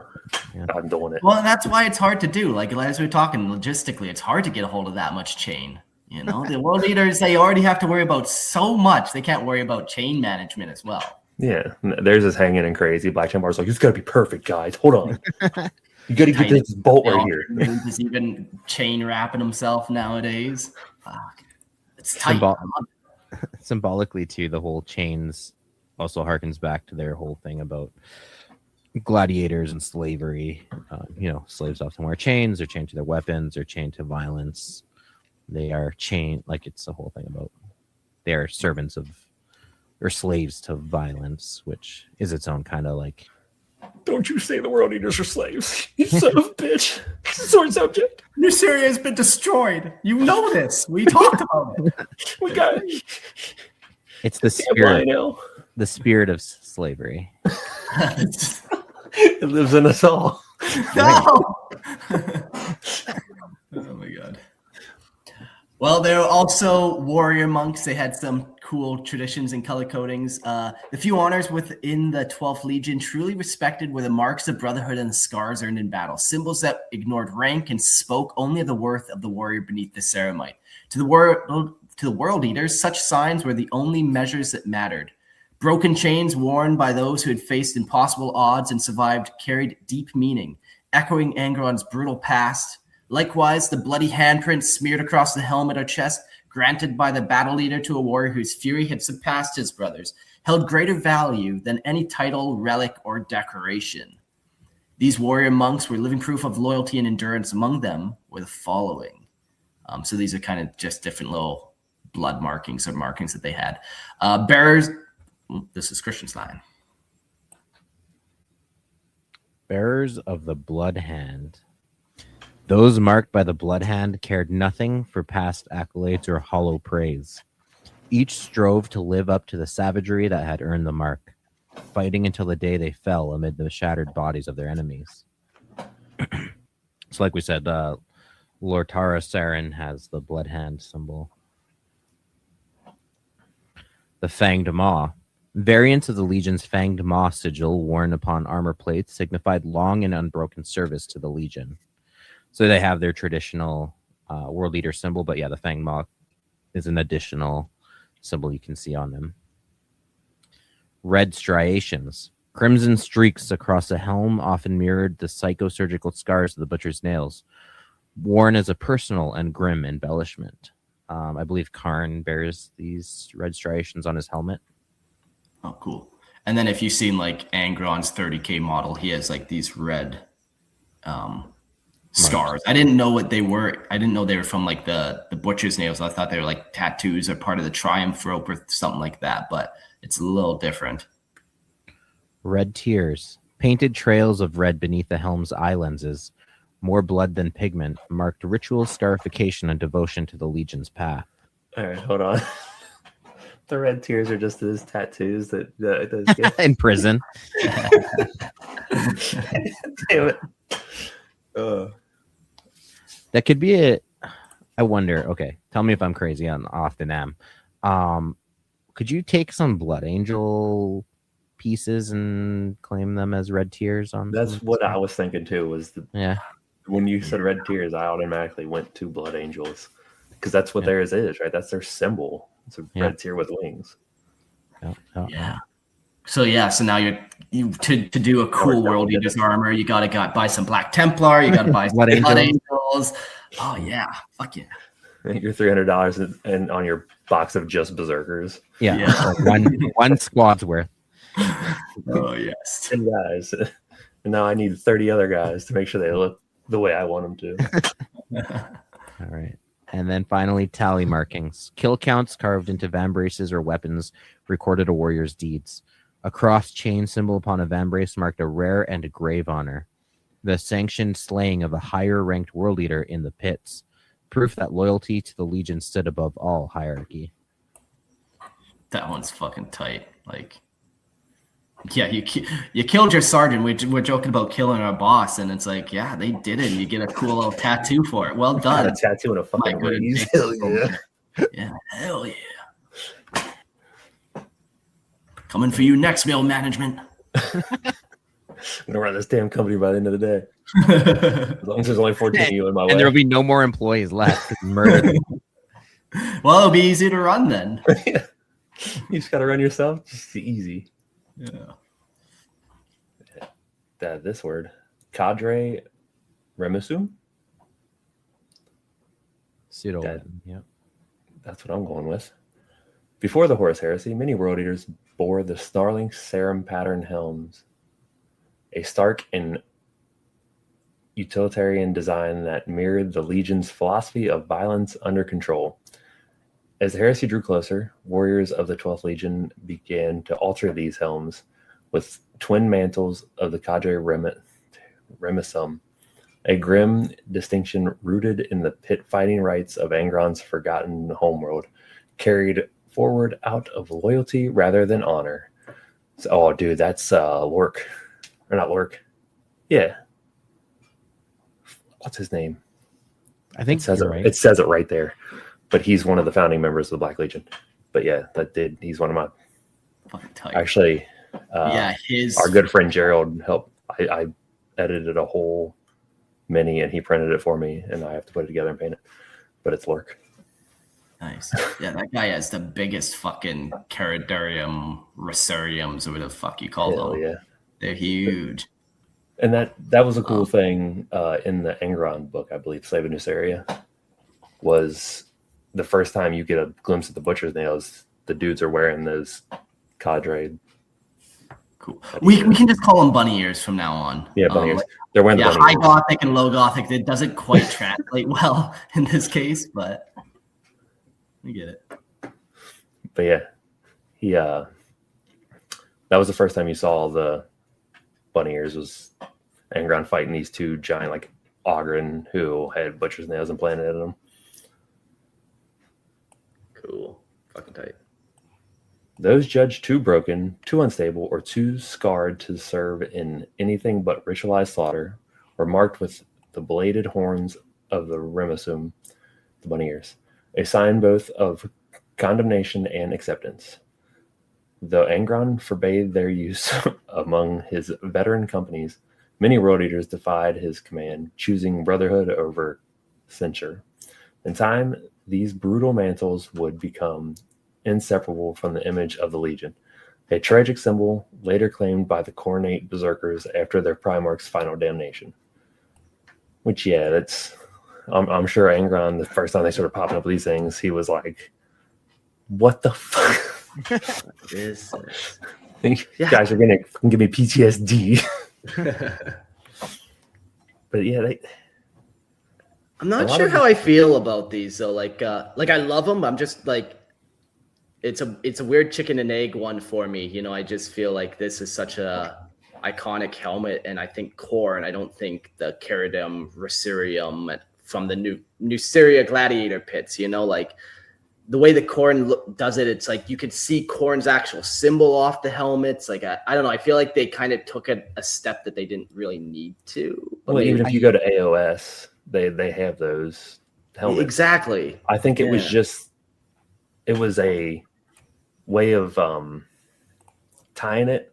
Like, okay, these dudes in the gladiator pits didn't know they were worshiping Khorne, but they had these helmets because, you know, they had a vision of them, or that, so they asked for them, and that's what they had them. And then once the world eaters got their butcher's nails, they were like, I don't know why, but this is something we need to mark us as like, we have butcher's nails. We are gonna.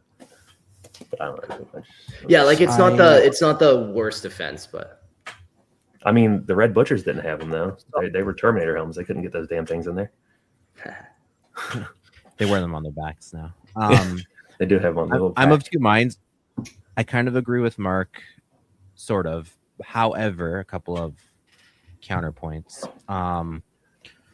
The original ones are kind of curved inward, so they look less like the later ones are more of a cornate symbol. Like these are more rounded and curved inward, whereas if you look at the modern 40K ones, they're more angular and triangular, and those more so resemble the corn symbol. So it could be that they had this already going for them, so they just modified it to more align with their new master.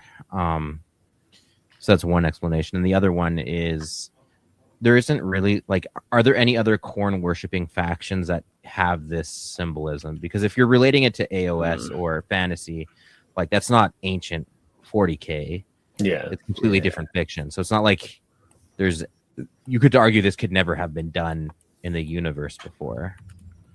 But we knew it happened under Syria, so it happened. Right, exactly. Like it's only later adopted, is what I'm saying. Yeah. Now that all being said, I think in real life, my guess is they probably took it from Thusla Doom's helmet from the Conan movie. Hell yeah. I need to is Google. what I think is where that style came from. But I'm just guessing. Who'd you call that? Thusla Doom? Thusla? Yeah, Doom. No, Doom. Doom. OOM. Fools of Doom. Do helmet though, because you got to find it. No, you got to do the snake version of him. Oh, okay. Yeah, interesting. Yeah.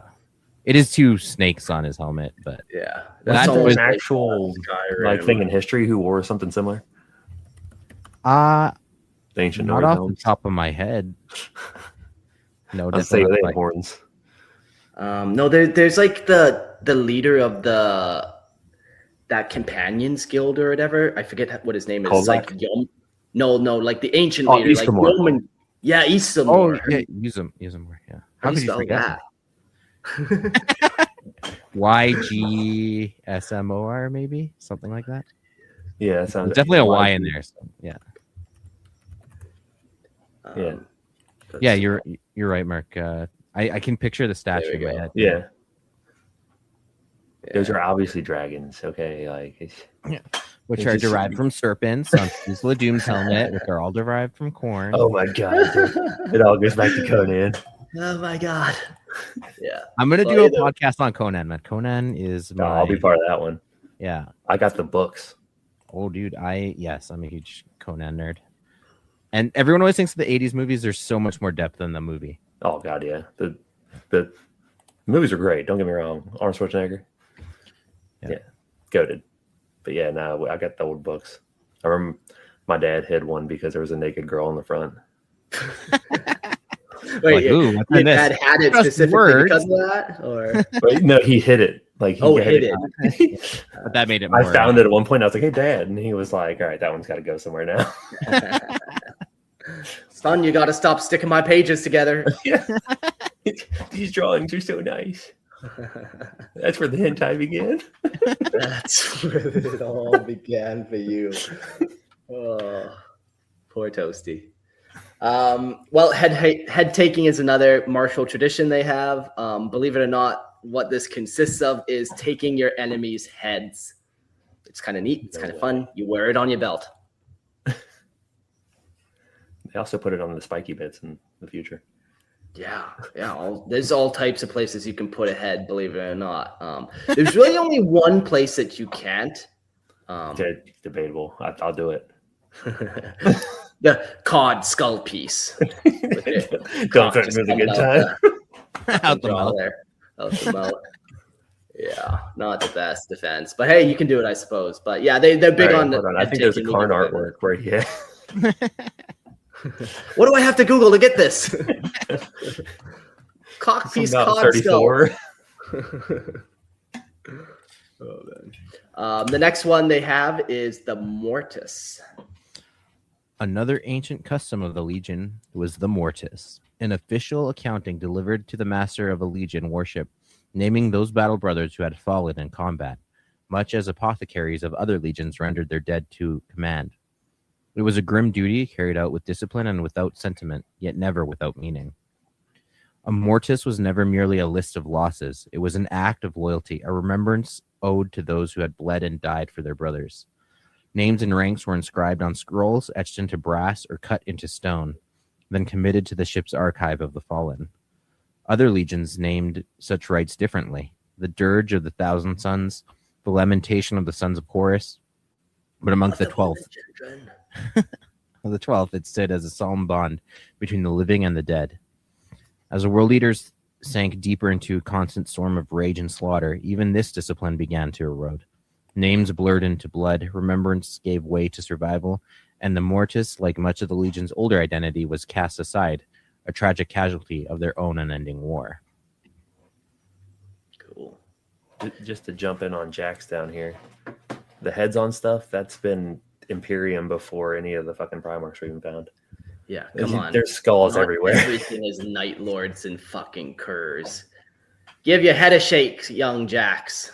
Like, yeah, dude, see, it's these somebody Night comes- Lords guys where they're like, oh, Curry is so important, so tragic. Oh, Oh shit, we just made a poor young man cry.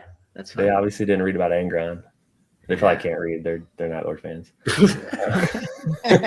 Those Me boys. struggling to read every sentence so far. Yeah, so those are their martial traditions. They got a lot. Yeah, man, like where they don't have ties of like familiar bonds, like they don't have a shared homeworld or stuff, but they have all these other traditions that kind of just keep them unified and bound to each other. That would be why they're so organized, right? So organized. At its founding, the 12th Legion was raised and ordered according to the Orthodox Terran pattern, as decreed by the Imperial Officio Militaris at the dawn of the Great Crusade, sharing the same structural bones as its brother legions. Hey, just to jump in here, like I kept on wondering if I did a typo. It's the 12th Legion. Why were they calling it the Bloody 13th? Because they were the 13th fleet. Oh, Okay. That makes sense. Yeah, because I didn't even pay attention to that. the expeditionary fleets don't necessarily have the same number. Yeah, those numbers are yeah. crazy and far and in between. Yeah, and this expeditionary fleet, because it was all this Mod Podge of, yes, world leaders, but also those other units, like the most savage Titan legions and the most savage kind of human cohorts.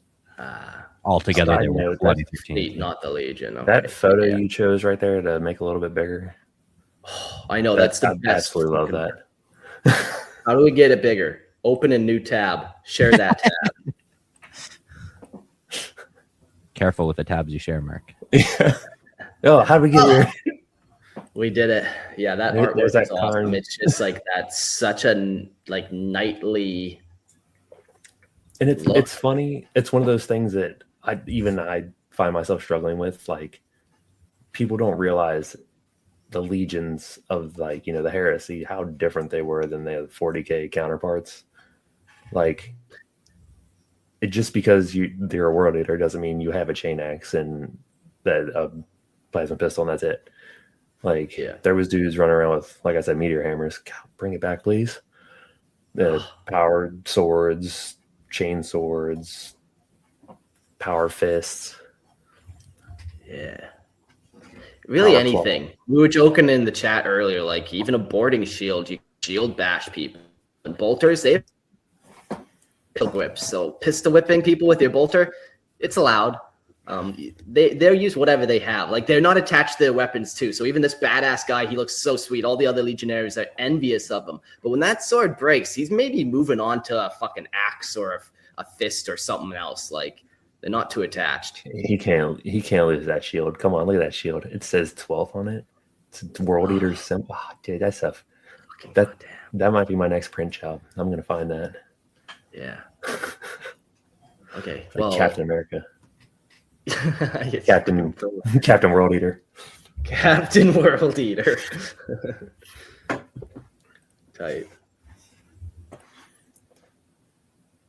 So back to the organization. Yet even in those early years, the Legion's arming, and logistical priorities revealed a clear and deliberate preference for brutal, direct assault, favoring warfare fought at arm's reach within the crushing confines classified as zone mortalis by imperial doctrine. When Angron assumed command, these tendencies were not corrected but hardened. The Legion's core structure remained intact, yet was pared down and sharpened. Its ranks weighted toward line infantry formations built for relentless forward pressure, which is cool. And that goes back to that meteor hammer and we were talking about the boarding shields. That was even their combat doctrine and void warfare. They loved hooking onto the next ship and shoving all their guys on it. Yeah, it's just how I like to take baths in the public baths too. I knew you from somewhere.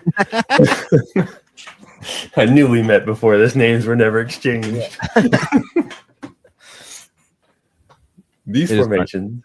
Sorry, it is funny that even in space combat they prefer melee combat. Yeah, like what are they called? Ursa claws. Yeah.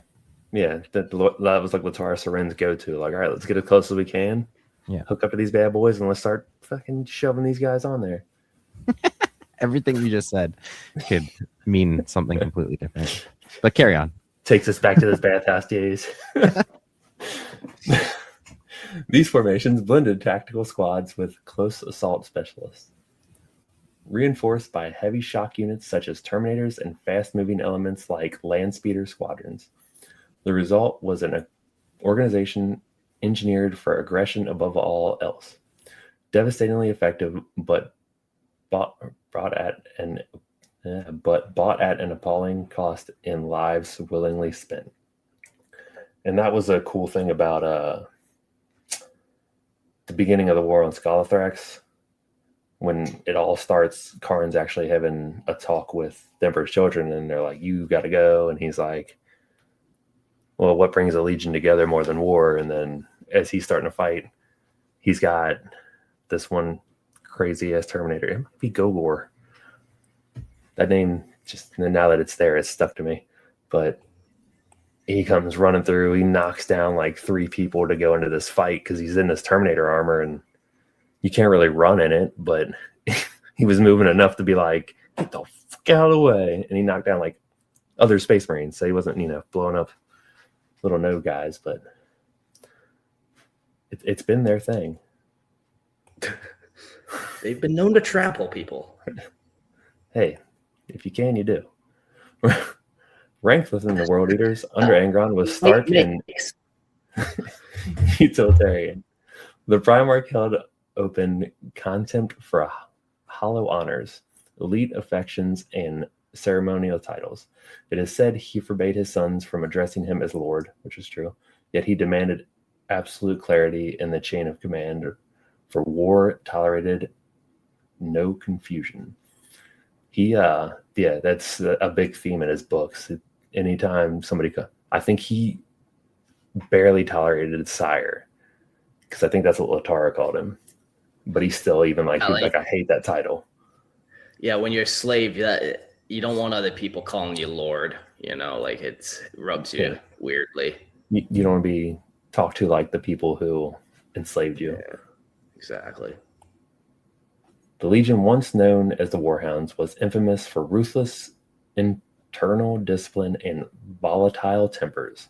Authority was earned through proven violence and leadership under fire, with specialists identified early and driven hard. None were spared the expectation of ferocity. Apothecaries, gunners, and officers alike were expected to close with the enemy and kill if the moment allowed. That's a fucking good army there, okay? If your fucking healer can kill people, like anybody who plays an MMORPG knows.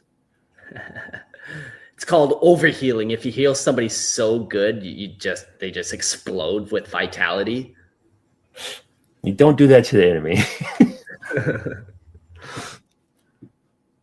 Discipline did not come easily to the gene line. Honor, real or imagined, was defended with blood and perceived slights often ended in violence. Officers were expected to enforce obedience personally, and disobedience in battle was answered with immediate death.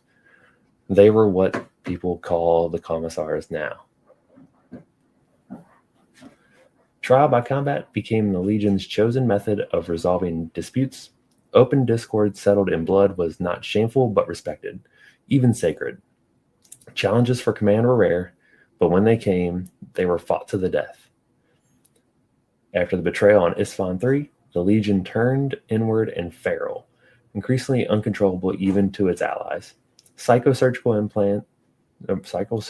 mutilation spread unchecked, and new recruits were implanted with butcher's nails as a matter of routine, rushed into service to replace the dead. That was a cool thing that happened in the books too, how they came about getting the butcher's nails to work. I think you guys talked about Gehenna. Yeah, a little bit. I got some messages about what Guyana means. I forget what they were saying, but it was some... Oh, yes, okay, somewhere in the Middle East or whatever. I don't want to say because I don't remember where, but basically it was like a field of just corpses and shit that would be beside a city. I should almost find that comment. I think it's like the Buddhist hell or something, isn't it? No, it's it comes from... I knew Christians. Yeah. Yeah, it's like a place. It's equivalent almost to like a trash heap, like a landfill in ancient cities in ancient Israel. But it also is like where like a lot of like rotting things and decay, and like the stench is horrific. And it's also used as like a pseudonym for hell because of how like it's such a disgusting place. There, yeah, it's disgusting. And think of like hell, but not like the traditional fire and brimstone only hell, but also like this idea of like worms and maggots and like disgustingness. So the fields of Guyana, or the actual literally location outside Jerusalem, where all of the human excrement, trash, and whatnot were piled up and burnt. It is picture it, if you will, just a field of smoldering piles of human refuse. Yeah. Delightful. You would think this would be like related to a Mortarion Nurgle story. But here we are. I think it's more the connection to like hellfire that it's trying to draw. Yeah, like just a hellish place. That whole book's really good though. Any World Eater book is better than every other Horus Heresy book. I'm struggling through the rest. Mass infantry assaults supported by fast armor had always defined the Legion's doctrine. Now they became an end unto themselves. Strategic restraint gave way to slaughter for its own sake. At the time of Isfahan III, precise strength estimates were impossible. Though observers placed the Legion near 150,000 Astartes, well supplied, sported by the Legio Audax, and a fleet of over 60 capital ships, the World Eaters nonetheless suffered the heaviest losses of any traitor legion, with over 35,000 dead, which is due in part to their dad being who he is. But charge that wall till there's no more wall. Yes, Daddy. Like, you got to show honor to your sons who are willing to stand against you, okay? He's a good man. Why'd you talk about him?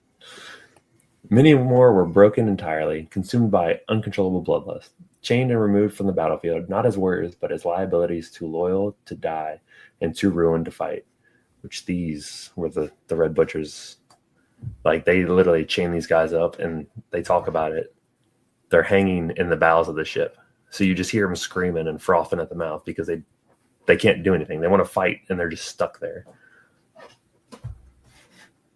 And then once they get to a place where they're like, we need to kill some people, they're like, I'll drop a few of these guys out first. It's a good time in the bowels of the ship with the bowels of the humans.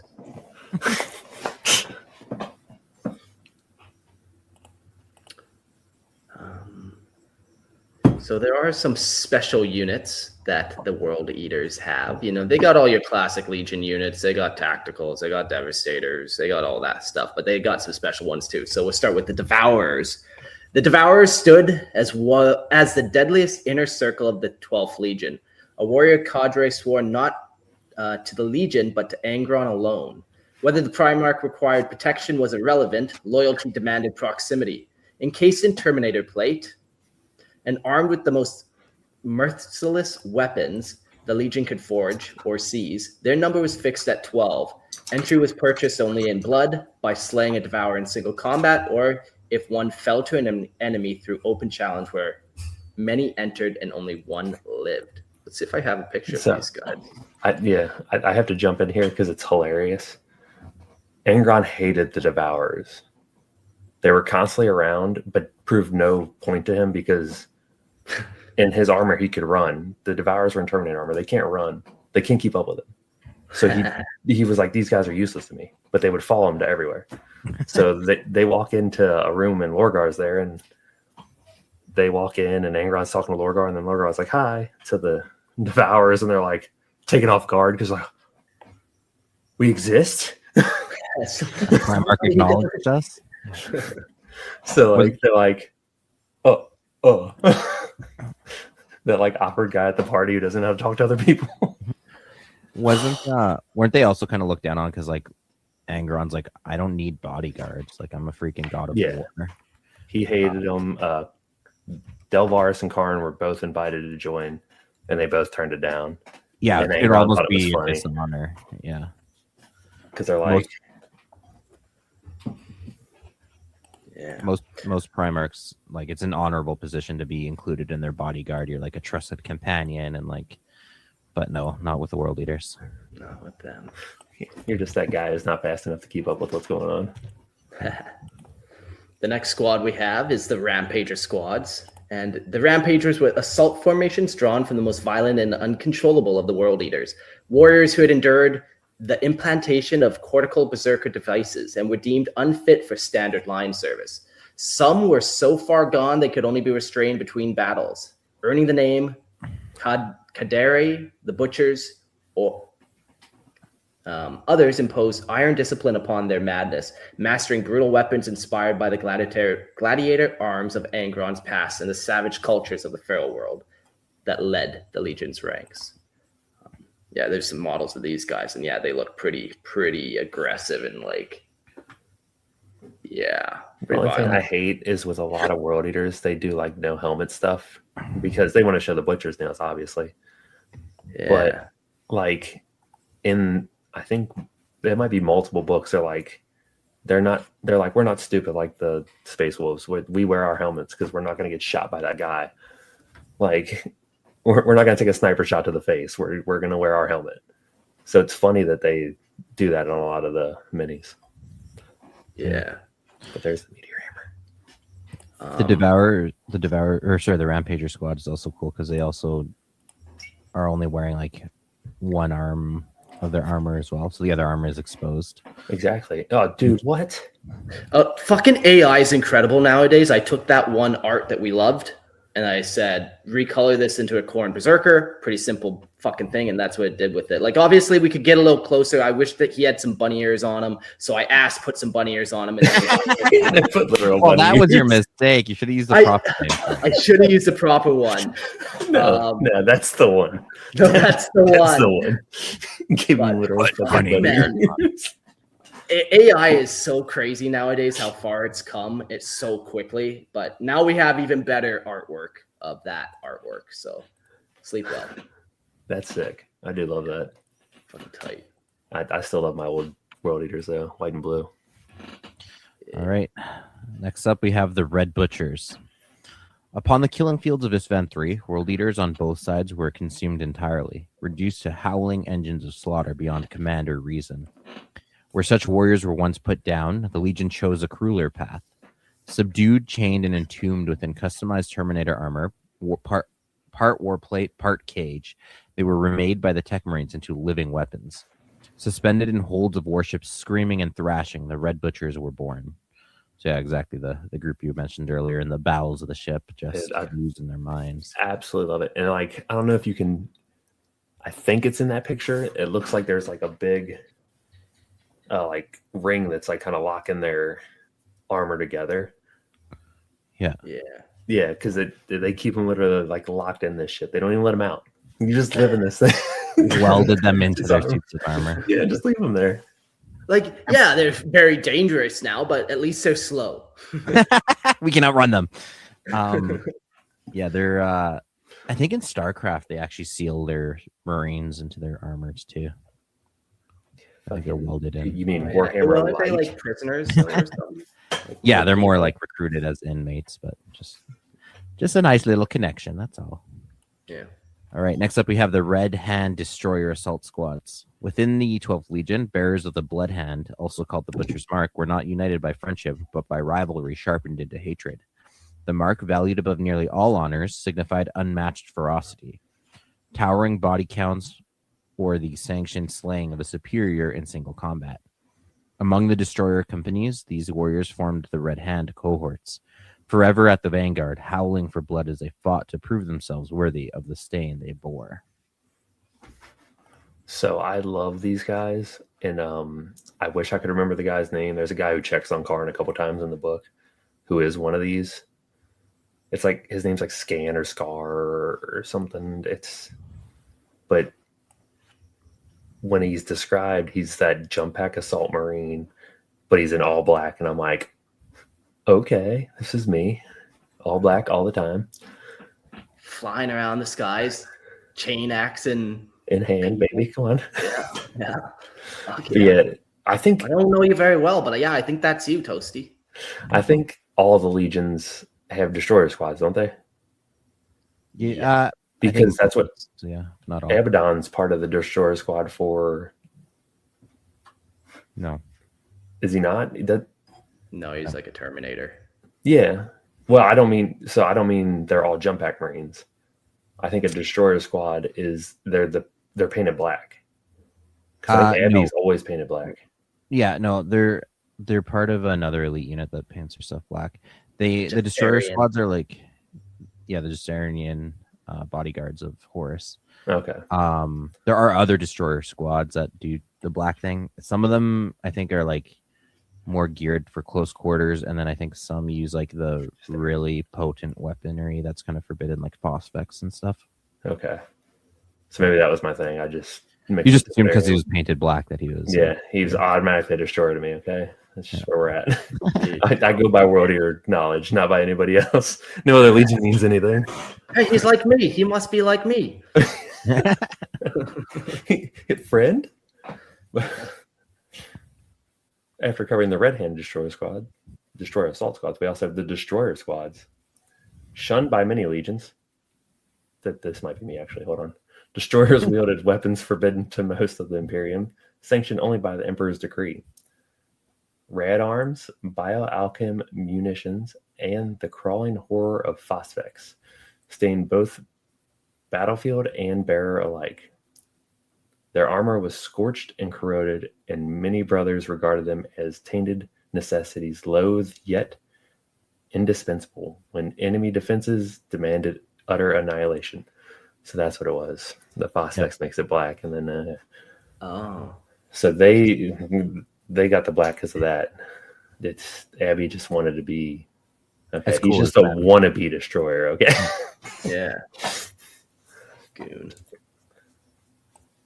And then we have the Triari, comprised of 5 full companies of the Legion's most formidable void warriors, masters of boarding actions and ship-killing assaults, commanded by Centurion Delvaris, which I've mentioned too many times probably, pit-fighting champion without peer.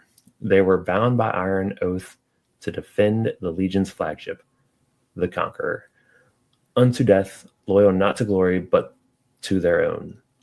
So that was the whole fallout with Latara and him, was he's supposed to be on the ship. When they got boarded by Ultramarines, he was not on the ship. Yo, is this bad boy Shorty right here who we're talking about? Like, he's got that sweet shield. Yeah. So the other one I've seen, he has a breacher shield and a meteor hammer. Okay. And that's my favorite mini of him. That seems like an awkward weapon pairing. It is, but in my mind, it's cool. Awesome. Yeah. I'm not disputing that. It might just be because it's like not seen. Like you don't see that anymore. You don't see the meteor hammer at all, period. That's the one I saw. I love that. Yeah. It's one of my favorite minis I've ever seen. Yeah, very cool. Man, there's so many sweet fucking minis. You ever just get lost in? Oh yeah. Yeah, that's the same one. That's just a back view. This guy. I didn't know that thing was so Look at all the long. junk in Really- his trunk. Hold on. Yeah, you can really fling that thing. I'd like to see him swing that thing back. Oh my god. All right, we'll get to the last section here. That's all their special units. We'll get to their war gear. The war gear of the World Eaters was never ornate for its own sake, but forged as a brutal extension of the warrior who bore it. In the earliest days, many legionnaires fought in studded or reinforced plate, a holdover from the War Hounds' origins and the brutal training pits that shaped them. Before standard power armor became ubiquitous, even then, their ceramite was kept plain, scarred, and functional, often bound with chains that locked weapons to gauntlets so they would never be disarmed. Chain axes became the Legion's signature, heavy-bladed and unsubtle, built to tear through armor and bone alike. Alongside chain blades, cleavers, and mono-edged knives, monomolecular, excellent, carried as a matter of habit. Every piece of World Eater war gear was chosen for close personal killing, maintained with disciplined care and worn as much as a reminder of the shared brotherhood and the inevitable slaughter as it was a tool of war. Having said that, there are definitely World Eaters who like bolt guns and heavy bolters and things that make big explosions. 100%. They exist. Yeah. Yeah, that one World Eater commander you showed earlier with the heavy bolter, like that's one of my favorite images. Yeah, just it's always cool when you have someone with kind of like the counterintuitive example version of them. Well, But yeah, that's the thing too is, and you guys have played Warhammer way longer than I have. I literally came into Warhammer like 9th edition. But you've read a book, so we're on equal footing. Exactly. I've read books. By read, I mean I've had it read to me through Audible. But but like in the old ones, they had these guys. Like they had heavy bolter, right? Like snipers. They had people who had more weaponry than like, oh, here's your guy with your chain axe and your bolt gun. And that's all you get. Yeah. Just never forget the unsung bolter rounds from the back, keeping you safe. Fucking right. I built and am currently building a World Eaters Devastator squad and using that what's that chain gun called? Big assault cannon thing they carry. The big roar. Oh yeah, like the Reaper autocannon. Yeah, whatever it's called. No, not the Reaper. I think the Reaper is the regular auto cannon. Anyways, whatever that chain gun is called. Seeing a World Leader wielding that bad boy is beauty. Yeah. Because I mean, like, even reading the books or whatever, like they're not just out there like, I'm gonna run with this chain axe until I find somebody. It's like they're hitting cover, they're shooting, they're trying to get close before they can have an actual war. Yeah. The bolter is a beautiful weapon too if you're a fan of blood. Like you shoot the guy and they basically explode, like sending chunks of blood and gore everywhere. I'm gonna shout out Jax down here for being not sloppy toppy to Night Lords for a second.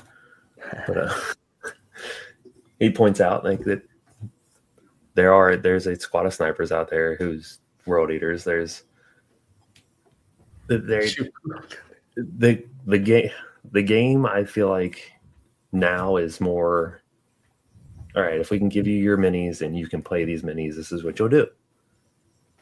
Yeah. And the lore is like, here's all this crazy shit they do. Yeah, and like it's hard. It would be so hard, impossible to make a tabletop game with everything. I get it, but we just always got to remember those unsung bolters, man. Can we ban Jax? I've tried. The sloppy toppy to Tau too. Tau, you guys are allowing this? Yeah. What next? You're gonna talking about melee Tau? Not all Tau use ranged weapons. Yeah, Commander Farsight, he's got that sword. He's got a sword. Yeah, cool. Next up, we got the Kaderi Arsenal. Drawn from the ritual armaments of the cyber-augmetic gladiators of the brutal world upon which their blood-soaked Primarch once fought and bled, it was Angron himself who restored the Kaderi weapons he used within the ranks of the Legion. Savage and punishing to wield, the Kaderi are mastered by few, remaining largely the domain of the Rampagers, World Leaders who endured the Butcher's Nails more completely than most, and who rose as champions through discipline, endurance, and shared madness. We are the Arsenal. Yeah, I don't know what I'm googling right now. But... Clicking on fucking soccer stuff. I started losing. I'm sorry. Corn would not approve of I'm sorry. soccer. They're wearing red. Take their skulls. The red gold. Come on. As soon as you started clicking on soccer pics, I was gone. I'm sorry. The Cardare arsenal includes the beloved and often cited meteor hammer, a weighted head on a brutal length of chain. The meteor hammer was swung with pit-borne precision to crush armor and bone alike, a weapon that demanded discipline lest it kill brother as readily as foe. Some asshole talked about this a lot today. Yeah. Worth it though. Like, it is a cool weapon. I was picturing like a thunder hammer until like I started like, oh no, okay, there's bring back the meteor hammer, make the meteor hammer great again. I think the only way to make it even better though is like at the end of that you attach like a melt-a-bomb, so when you like swing it, like, it also blows the You can only use it once though. There's a bunch of them chained to your side. Like, all right, just watch. Mount a new one. Yeah. Okay. Your chain progressively gets shorter. Next up, we have the Excoriator Chain Axe. The Excoriator Chain Axe is a snarling engine of dismemberment. Its roaring teeth embodying the Legion's grim belief that a clean kill mattered less than unwavering commitment to the slaughter. That's just essentially just a big two-handed chain axe. Hell yeah. And they brought those back with the new Berserker kit, which I really like. Yeah, I guess they did. Yeah. I guess I got another one. Fine. Twin Falx blades. Wielded as a matched pair, the Twin Falx blades carved wide hooking arcs through flesh and ceramite, favoring relentless momentum and the close-knit trust of brothers fighting shoulder to shoulder. Yeah. And then you have the Barb Hook Lash. The Barb Hook Lash tore enemies from cover and balance alike, dragging them screaming into reach. A cruel but efficient tool born of the Legion's belief that mercy had no place on the battlefield. Not as cool as the Meteor Hammer. Okay, same concept. So I've never seen this. Yeah. Bro, hold on. That's that fucking Kill Bill. Fucking yeah. Swinging around. You do have to be Asian to wield this weapon, or a hot Asian female to really get the wha-cha! As you whip that thing around your ass to really give it the momentum of 1,000 tons. Hell yeah. Hold on. Before it was in Kill Bill, definitely Scorpion from Mortal Kombat was wielding. Oh yeah, obviously. That's what it is. They just throw it so hard they throw it through breacher shields into people's chests and then pull them. Get over here. Yeah. Fuck yeah. There you go. Well, that's okay. And now it's cooler. Now that we figured it out. What was I gonna say? Something about rope darts, but I forgot. Superior to all other weapons because you can kick it at people. Yeah, must be. Cool. Well, goddamn, that's what we had for our notes, man. The World Eaters, they're so cool, man. They always have been. After doing these episodes, they really bumped up. Like, I think they're my favorite Traitor Legion now. I've almost decided on my favorite Loyalist Legion, but I think I got to finish, and I won't talk about that yet. But yeah, the World Eaters, nah, fuck them. World Eaters, man, they're so sweet. I just keep looking at this one AI redone of like, oh man, so cool. That is sick. That's the sickest looking photo. Yeah, man. I think what I like about them is like they don't feel like they're very one-dimensional, don't get me wrong, but they seem believable in their one-dimensionality. Like sometimes it's just like, how do we have these stupid fucking demigods that are getting all bickering and stupid and like, come on, grow the fuck up. Like, what are we doing here? We're trying to conquer a galaxy. But like with the World Eaters, like they've had so many things against them from day one, even like just the gene seed. It's rumored to have already been corrupted by corn and have like an added element of bloodlust in it. Like, yeah, they just seem fun and believable and I don't know, not relatable. I'm not a very violent guy, but they're fucking cool. Me either, but that makes them so much cooler. Like you just think about your life and think about all the people you should have punched in the face and you didn't person. It's a long list, isn't it? Yeah. Like there's just people you're like, if I just would have socked that dude right then, like what would we have done? Yeah. Interesting. Yeah. What a way to look at life, hey? Like if you had the butcher's nails, there wouldn't have been that decision. You'd have been like, I'm getting my bananas. Man. What Your this guy bananas just said and to your me? rice. And then you're fucking socking somebody. Like there's no in between. There's no thought process of being like, I shouldn't do that because cops, or I shouldn't do that because like that's not nice to punch somebody in the face. So maybe it's not honorable enough. Maybe you got to invite them to the gladiatorial pit first, and then I'll let somebody Ritual know. combat, yeah. I'll remember next time I'm at Kroger. We learned in the Angron episode that we should forgive people, and in the World Leaders episode, we learned that more problems might be solved quicker if you just punch them. Damn straight. Yeah, fuck, I like that. Yeah, I Cool. wasn't You there for guys- the World Eater or the Angron episode that was about forgiveness, okay? Because I would have disputed this 100%. I don't know, man. You got to listen to him and then get back to me. James had some fucking fun points for sure. He really changed my view on some of it. Like, it's not like he was talking. You just got to listen to it. I don't want to rehash it. And we're already going long on this episode, but yeah. He's spitting facts. Yeah. Cool. You guys got any other closing thoughts there on the World Eaters before we close out the show? Best Legion. Best Legion. From front to back. Especially from the back. But yeah, it's as Mark fucking proved. Saw fucking Delvaris from the back. He was like, wait a minute. Wait a minute. You can swing that meteor hammer at me anytime. Fun fact, that's my nickname in prison. Christian's adult film name. Meteor hammer. Meteor. It's But spelled meteor is spelled though, like meteor. Yeah, exactly. All right, that's probably a good place to cut it. Probably. Well, if you want to buy World Eaters, go to Merlin's Miniatures. Use promo code Lorehammer. You can get yourself a discount or something. I don't even know how that works, but I know some people order through them, and I get a little kickback of coins. So go check them out, and there's links in the description below. But Merlin's Miniatures, promo code Lorehammer. Also, come check out Lorehammer Listen to Live podcast. I don't really record that often on there, but there's like almost 200 episodes out, so there's plenty there for you to listen to. And if you like the world of Star Wars, come listen to me and Jordan wax poetic about Star Wars. No, about Star Wars on the Star Wars podcast. Yeah. That's Wars with an L. And then if you're ever interested in listening to me drunkenly play video games, Saturday nights I usually stream on Vengeful Toasty Toast, usually on Twitch. Every once in a while I'll hit Kick. You can find me on Instagram, TikTok. I think I'm on Twitter. Cool. Hit me We up. playing any cool game right now? Phone Grinder. Right, dude, I go. Dude, I can't remember the fucking game. Hold on. I hit. My big ones right now are Space Marine 2, Battlefield 6, I think is the one I'm playing right now. Cool. I plan on jumping some on Arc Raiders. I hadn't played Space Marine 2 since it basically came out, but I hopped on there the other night, like after a year of not playing it. There's a bunch more missions and all the updates, so I'm gonna fucking dive into some more. They're bringing Tech Marines to it too now, bud. I hear that, yeah. It's fun when you don't play a game for a year nowadays, and like, yeah, it's a whole almost new game. So. Yeah, cool. Well, thanks everyone for listening. Next episode will be the World Eaters in the 40K Legion era.